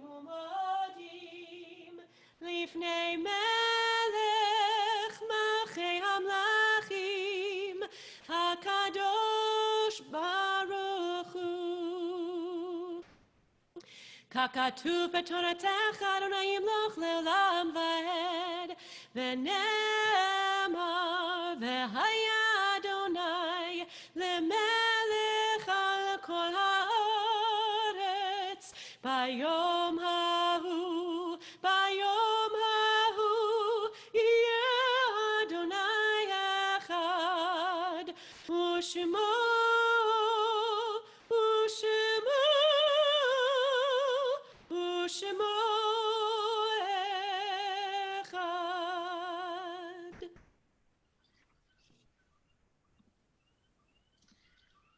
We turn now to the words of the mourner's Kaddish.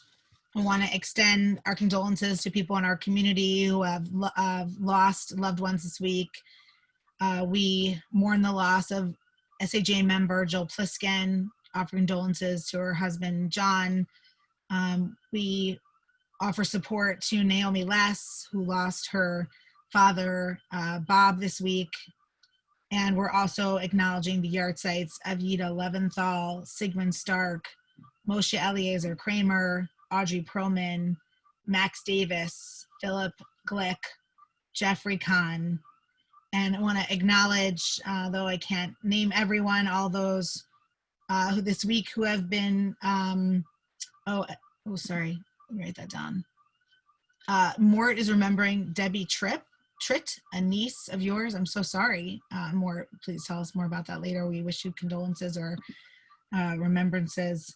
All those this week have also been killed by police violence. This morning I read of a young woman, 22 years old, Sarah Grossman, who died of an asthma attack following a tear gas.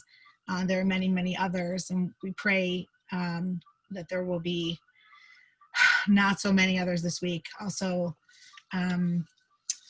remembering Breonna Taylor on what would have been her birthday yesterday, and all those killed because they were Black. The Mourner's Kaddish is on page 451. May we remember and may we commit to making their lives and making their memories be for a blessing through our work. On page 451 or page 115. If you're saying Kaddish, or if it's your custom to rise, please do so.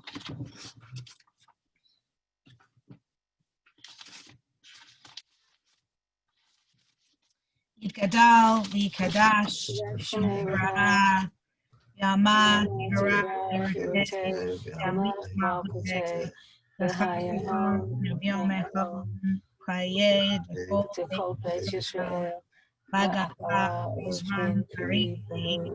Amen. Yehi Shmei Barach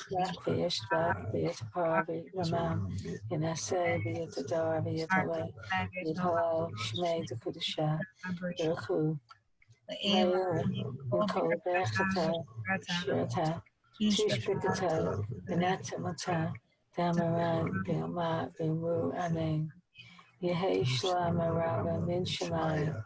Amen.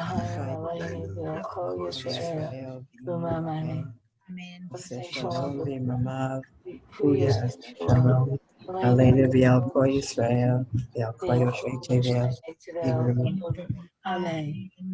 May all who mourn and remember be granted comfort and peace, and let us say Amen. I think Janet is going to offer some announcements. We can find you and spotlight you.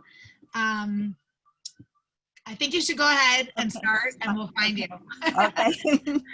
So Shabbat Shalom, everyone. I'm Janet Brain, the Vice Chair of the SAJ. Welcome to everybody that's here with us today. What a morning at SAJ. Thank you to Ruth Messenger and to Rabbi Elliot Kukla for incredibly powerful teachings this morning. And I just want to highlight a few of the upcoming programs at SAJ. You can find the Zoom links, etc. in our weekly email that you got yesterday. Going in order. SAJ's annual celebration and meeting is this Thursday, June 11th. It's at 7:30, but come on at 7:15 for schmoozing. You need to register for the meeting in order to get the Zoom link. And please complete the proxy even if you plan on attending the meeting. And again, all of the links are in yesterday's email announcements. Next Friday at 3 p.m., Debbie and Hannah Rudd join Debbie and Hannah Rudd for a Zoom challah baking workshop. And in honor of Pride Month, we will be making rainbow challah. The ingredients will be listed in Monday's email. Debbie Rand will lead Nigunim singing next Shabbat after services at 12 p.m. The songs will reflect our hopes for peace and healing. SAJ's book discussion group will meet on June 14th. They're reading Memoir of My Father's War and What Remains. Also importantly, SAJ is relaunching our Racial Justice Book of the Month program for all who are interested in joining just once or multiple times. It's an opportunity for education and exploration on race, racism, and white privilege. So join us on June 23rd to discuss Imani Perry's book, Breathe, A Letter to My Sons. So that's all the announcements. Shabbat Shalom, everybody.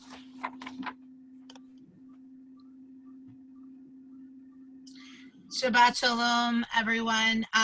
Before we do our closing song, I had him somewhere in here. Where is he?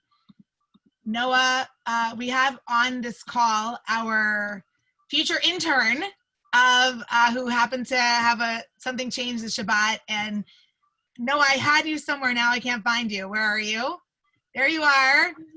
Okay. This is Noah, everyone. You'll meet Noah again in the fall or maybe sometime before then. And of course, we have 2 more weeks with our amazing intern and a special goodbye for her on the 27th of June. So we're so grateful to have all of you guys with us as well. Thank you for being here and welcome. Noah, we can't wait to welcome you more formally. And we're going to close with Olam Chesed Yibaneh, which is you're going to be in the chat in just a minute. And we did ask Rabbi Kukla to stay after for a few minutes to say, to just kind of have a little bit more interaction. It's only about 20 minutes or so, maybe 30 max. But if anyone wants to stay on, you're welcome to do so after our closing song and our Shabbat Shalom goodbyes. Thank you.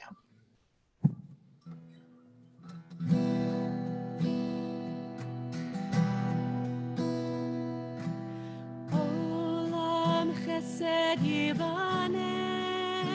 Michael.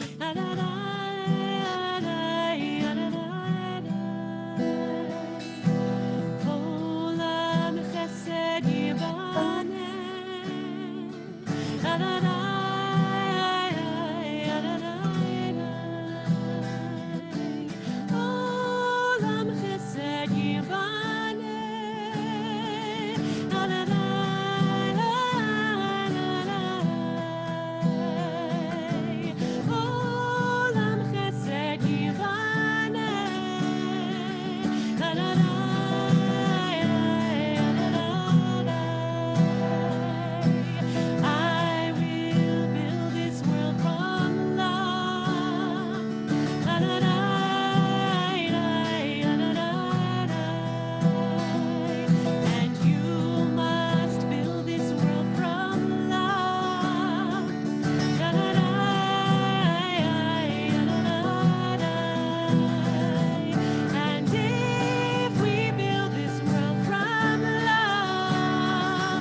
Shabbat Shalom.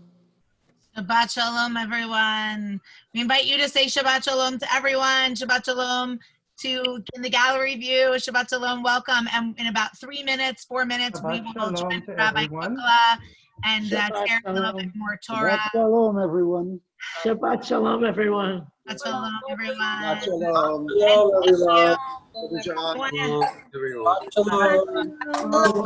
Everyone. Birthday, Sabri-san. Hi, great job. Yeah, happy birthday. Happy anniversary, everyone. And also, if you stay on, I'll introduce Hi, Abe and Sabri-san. Happy birthday. Happy anniversary. Jai. Happy anniversary. Shabbat Shalom, everyone.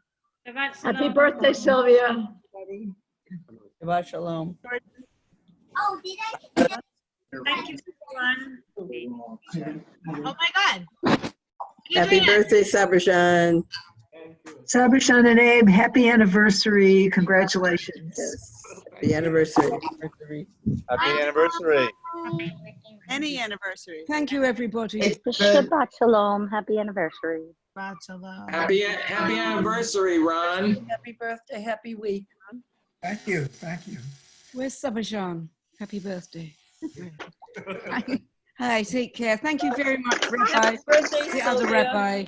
Hi, John. Thank you. Thank you. And Sabri-san, happy birthday.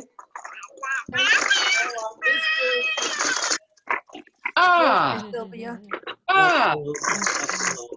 Okay, we'll take a vote. Let's go more.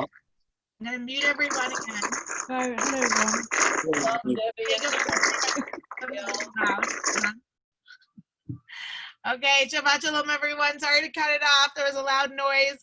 But anyone who would like to stay on right now and maybe do some Q&A, a few minutes of response, we'd love to have the opportunity to continue learning with Rabbi Kukla.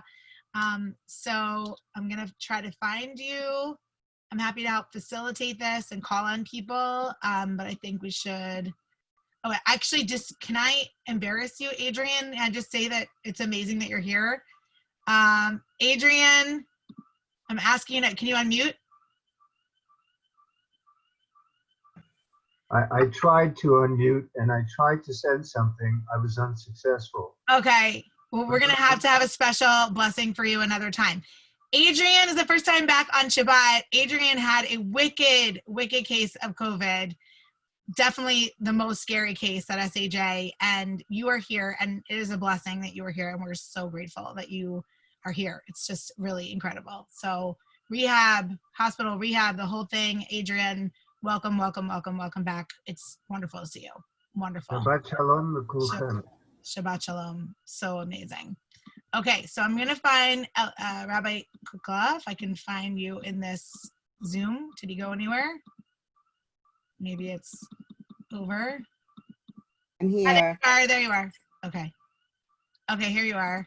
I'm going to spotlight you now. And maybe if people want to ask a question, I can call on you. Does that sound like it? That sound good, Elliot? That sounds great. Okay. So if you want to I have you guys all on. You know what? Let's close the Facebook. You don't need to do this on Facebook. Stop live. Okay. All right. If anyone would like to say anything, a response, a question, I can see everyone in different, and I can put your names on a list. So let me know. Anyone, just raise your hand.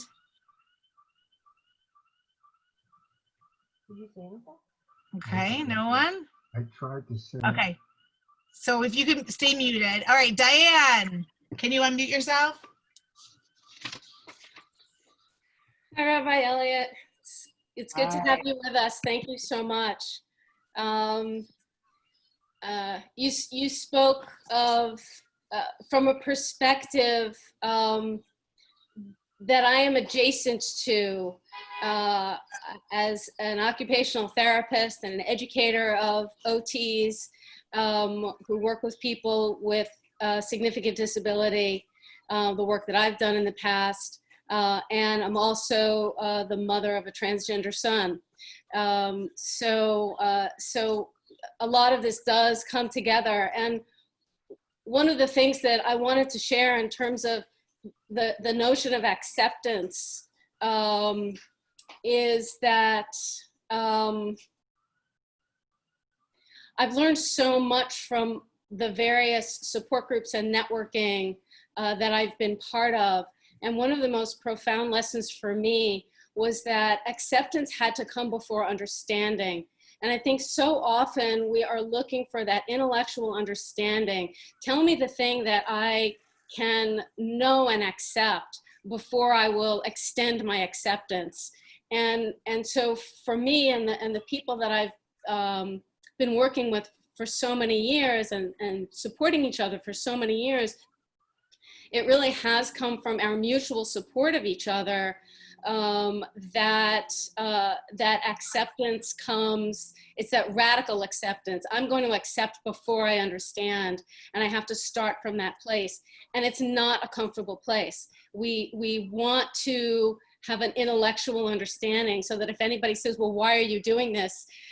We have some ready answer that will, I don't know, convince somebody or sound rational, but it's not always rational. It does need to come from a place of, as I keep saying, just this accepting without understanding, and then the understanding comes and it feeds the acceptance and reinforces it. And then can I accept a little bit further, and how much further can I extend this? And I work with the OT students that I work with. We talk a lot about the word help. You talked about interdependence, and we talk a lot about the word help. And I ask them to banish the word help from their vocabulary.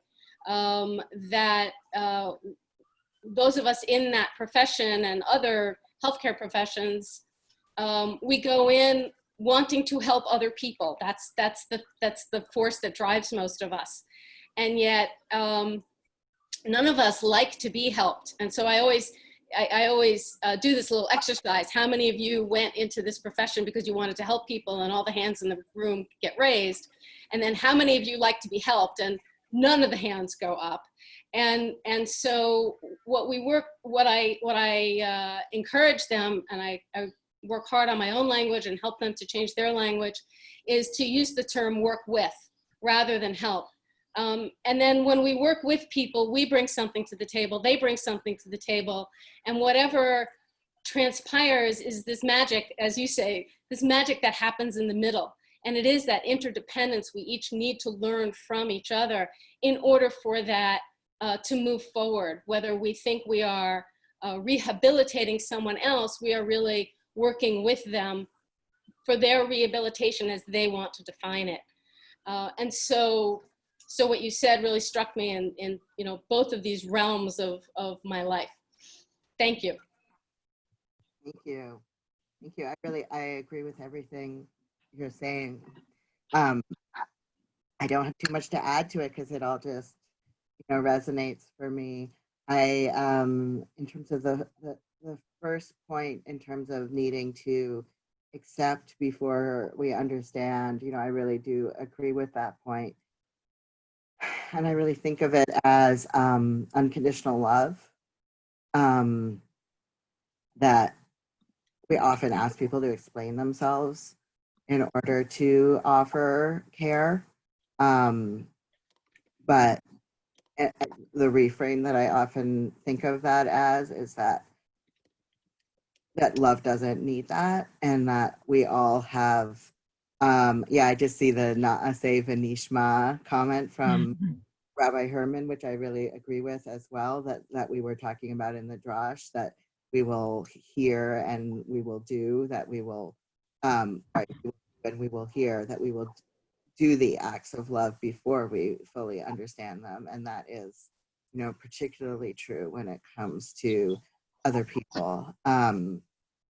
So yeah, I completely agree with everything that you were just saying. So thank you for adding those points. Anyone else like to respond or ask a question? People just want to hang out and like be in your presence.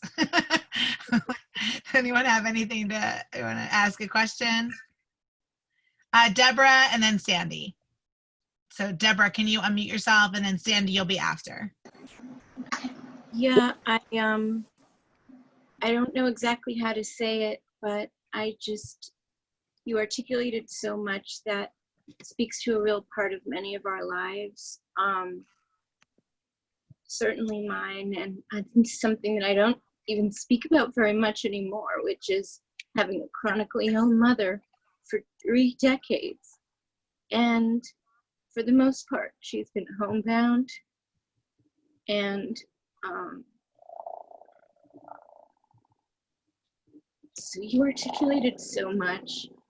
And I think, obviously, I've been aware that there's a significant proportion of people in the population who are either having the experience of illness, of disability, or caregiving, or being close to it. It's not spoken about very often in mainstream groups. And it's so interesting how you made so many interconnections between what's going on politically with Black and brown people, and you bring this to the forefront, and with biblical connections. It's really was a remarkable talk, and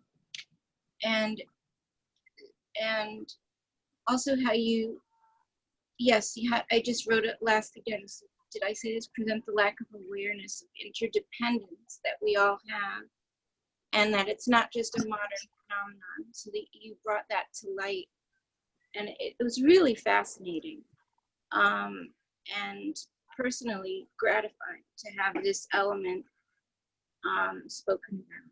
Thank you. Thank you. And thank you for tenderness to bringing this conversation. Unfortunately, you're breaking up. I couldn't hear you. You broke up again. Sorry about that. I was just appreciating that you were bringing an open-hearted tenderness to the conversation. Well, thank you to SAJ for having that. I mean, it was fabulous enough as it was, but since a lot of people weren't raising their hand, I just thought I better raise mine. So. Thank you, Deborah. Thank you, Deborah. That was beautiful. We appreciate it. Sandy had a question. Yeah, you have to unmute yourself, Sandy. Or comment. Woo. Okay, everyone else mute. Okay, my comment, I don't know if it's for me.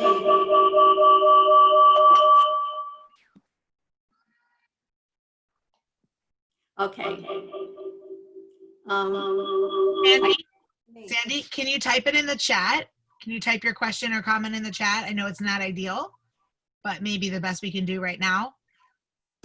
Okay, technological difficulties. All right, well, while you're doing that, I'm going to ask Athena, but we'll get to your question, Sandy, if you can type it in. Hi, so I love the Josh. Well, I'm going to start with that. I'm curious because not only am I a parent, but I'm also a teacher of 5-year-olds, right? And so I'm in this intriguing position to think about how to frame thoughts going forward, right? And so what language or tools would you suggest in terms of my reframing their thinking, right? I have lots of 5-year-olds right now that I Zoom with, 5 times a week, who don't understand this new normal and are, falling apart at the seams, as many of us are. They just show it in different ways, right? But helping them, gain some perspective in terms of thinking about, what could be. So just to narrow your question a bit, in terms of what could be in general for the whole world in this moment for 5-year-olds? Well, I think, part of it is that for these 5-year-olds, right, we don't always remember what happened when we're 5, but these 5-year-olds are going to remember what happened when they're 5, right? So this is going to be that different kind of moment for them. And as their teacher, I'm in this intriguing position of, for lack of a better word, imparting wisdom. Not that I want, right? So I want to help them frame their going forward. Yeah. A great question. I have, my kid turns 2 next week. So I'm struggling with some of those questions on a more basic level in terms of how to take some of the complexity of this moment and explain it to very young people. My feeling, especially with 5, is where there's more range of possibility than 2, although similar in some ways, is simple, clear, honest, which I'm sure you are doing some of that already, and that they are probably understanding more than you think, or that kids are understanding and need explanations for what's happening in the world. And that also and this is really for every age, but kids included, is that we all need our grief tended to in this moment. And I think there's a powerful undertending to grief in this moment. A denial of grief, really, that we have all lost an enormous amount. And it's relative to what we had to begin with. So it's not at all to undercut the fact that there is massive inequity that's being revealed in society, and some people are struggling to survive, and some people are grieving their, Bahamas vacation. All of that is very real and unequal, but untended grief is untended grief. And I think that some of the great suffering comes from untended grief, not just for the person with the untended grief, but for the people around them. The grief needs to come out. So I've heard a lot from parents and other people saying like, oh, sure, my kid is acting out and suffering, but it's not really a trauma for them considering what's going on in the world. And I'm like, well, actually it is a trauma for all kids right now. I don't think there's any kids who are not traumatized. That, if you thought about it happening to an individual kid, of course we would think about it as trauma. If an individual kid suddenly couldn't finish their school and suddenly couldn't play with their friends and their grandparents, it doesn't have to be the biggest trauma for it to be trauma and grief and loss.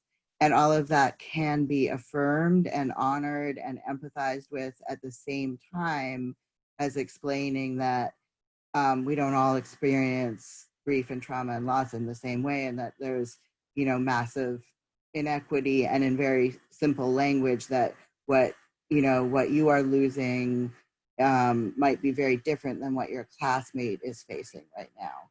But I think both are really important at the same time, to just have very simple conversations to allow kids to name what they're losing. Because in terms of your question of like supporting your 5-year-olds in imagining a new world, we don't get to that new world until we get to grieve the one that we've lost. And I don't think kids are being given enough space right now to grieve the one that's lost, because grief is scary. So our kids' grief is scaring adults. Does that answer the question for you, Athena? Thank you. I'm a kid. And my kid is here listening. Hi, Riva. I just want to, if it's okay, like just add on that from personal experience as a mom of an 8-year-old and 12-year-old, but the 8-year-old is particularly really traumatized. And I think that also speaks to the productivity piece that you spoke about, because there are many schools that are expecting kids to be as productive as normal, and not taking into account any other situation that's going on. I thankfully am not in a school like that. And if I was, I would be in really serious trouble. I'm in a progressive school where it's all social emotional, but it ties so much into the productivity, like we need to be productive. We need to be productive. We need to keep there's all these articles that are saying like, how are we going to make up the kids like math? How are we going to make up the kids this? How are we going to make up the kids this?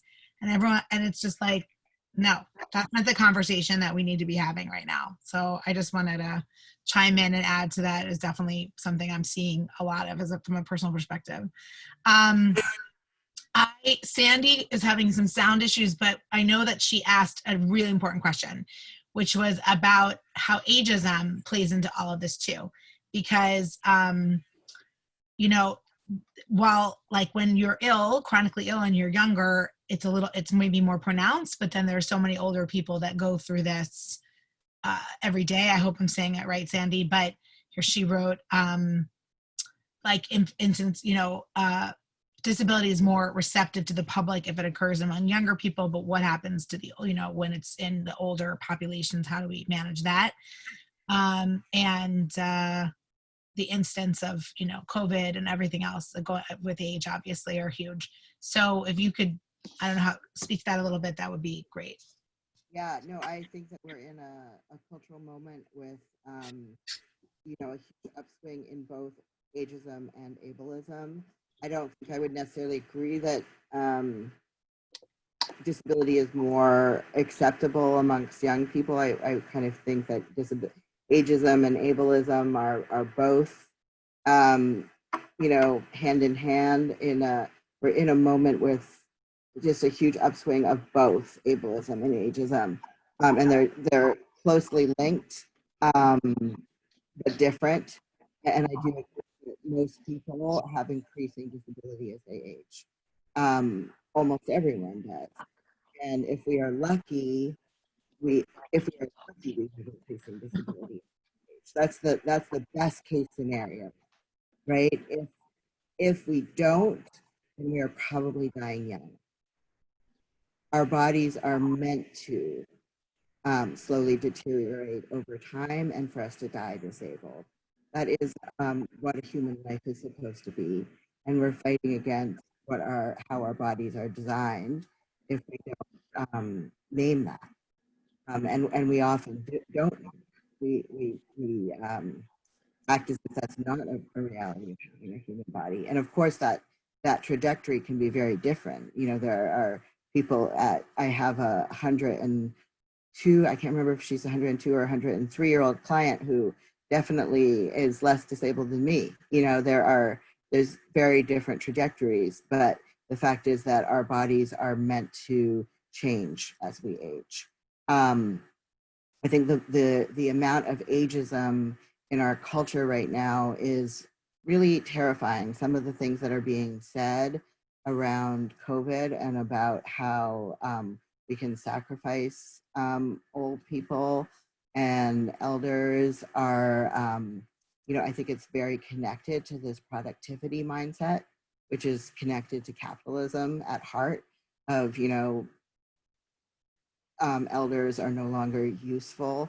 Some of these comments are being really made quite publicly, I think in the same way that there are more openly ableist comments being made, there's more openly ageist comments being made and in fact, there is open medical rationing happening in this country that explicitly thinks about lifespan, as well as health conditions that is prejudiced against people with chronic illness and disabled people.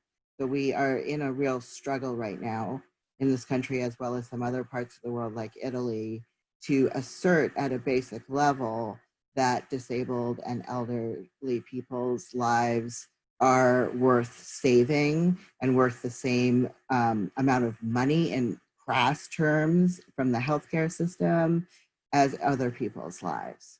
And that's a very frightening place to be. And it is at the same time that we're in this struggle against authoritarian politics, just to name that, And I want to name that has happened at other times, that during the early days of the Nazi regime, disabled people and elders who weren't seen as productive were amongst the first to be targeted, and which also had to do with productivity. And so I think it's a very dangerous sign for a culture, especially if you think about how much, wisdom and history elders carry, and how much wisdom, as if you think about some of the things we were talking about today, disabled people carry, how much survival skill. So I think your point is very much on target, and very alarming. And like some of the other things that we were talking about today, multiple marginalization definitely is a factor here. So for Black and Brown elders, that is who is dying at the highest rates from COVID. And that is not an accident. That is directly tied to decades, more than a century, going all the way back to slavery, of health disparities and things that have led us to this moment. So thank you for bringing that into the conversation.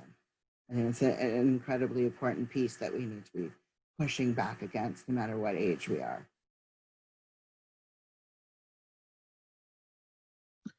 Thank you. Thank you so much, both Sandy and Rabbi. Carol, you wanted to ask a question? Yeah, well, I wanted to say something and ask a question. I wanted to thank you very much for when you begun speaking. I don't normally, being a cancer survivor of more than one, I don't normally think of myself as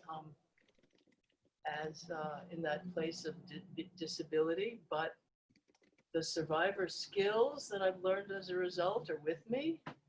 And thank you for opening me up to being aware that there's a consciousness within which I function because of having been and being a survivor in that sense, and my awareness.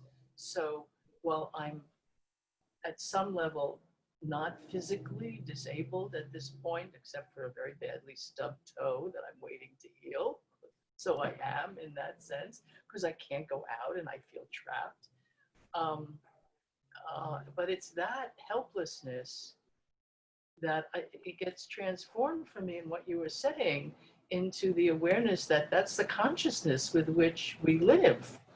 And really, I'm beginning to think if more people thought about ways that they feel helpless without getting scared about feeling helpless, there would be a whole lot more understanding that, there is no normal. I don't really think there's a normal anymore. I've changed my life in so many ways.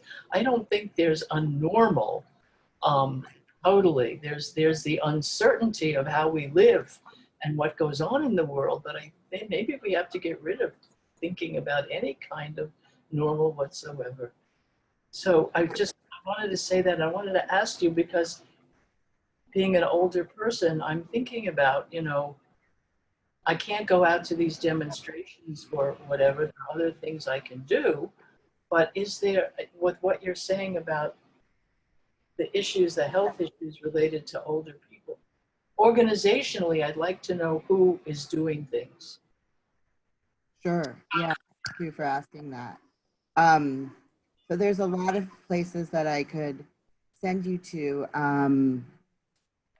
but thank you for asking that question. I'm also not going to demonstrations right now. I have I'm on immune suppressants, so I'm not going out right now. So all my activism is online, writing and showing up at Zoom demonstrations and things like that. And there is really a lot that can happen online right now. So one place that I want to send you to that can be supported, through donation, that I would love you to be aware of. I'll put it in the chat here is the Disability Justice Culture Club.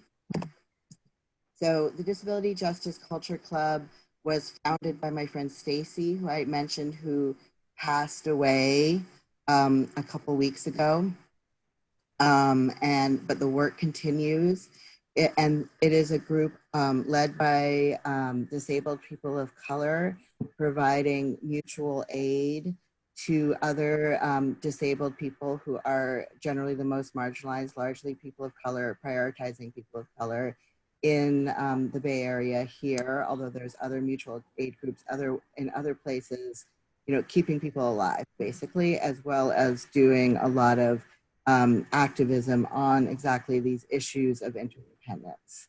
So it's combined mutual aid work and mutual aid activism, and the disability, and they, you know, desperately need support, and they're keeping, it's all disabled people of color volunteers, and they're keeping about 100 people alive right now. And with Stacy having just passed away, are very much in need of support and donation, all grassroots group.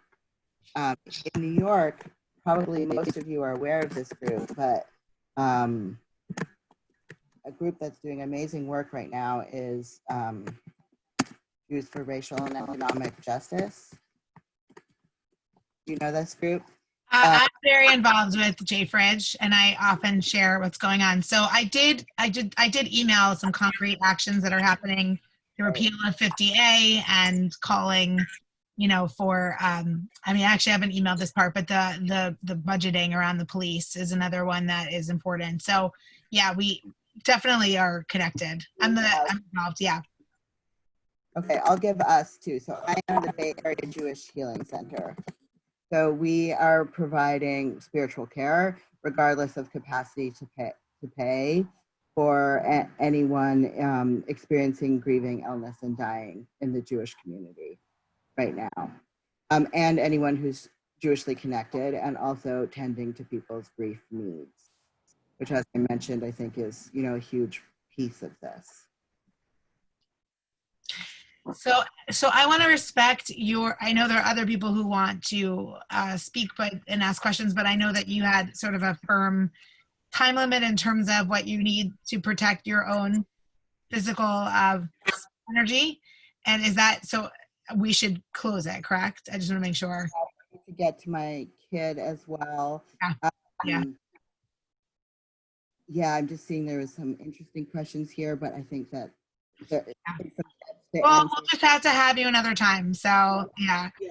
Thank you so much. I mean, I know that everyone also who was on before and heard your Devar Torah, you know, is really moved, and we're just really, really grateful for your being here and providing us with this firsthand experience and beautiful Torah to meditate on and to think about as we're in this moment of COVID, a moment of transformation, God willing, for our society that we could bring forward. So thank you, thank you, thank you, thank you, thank you, thank you.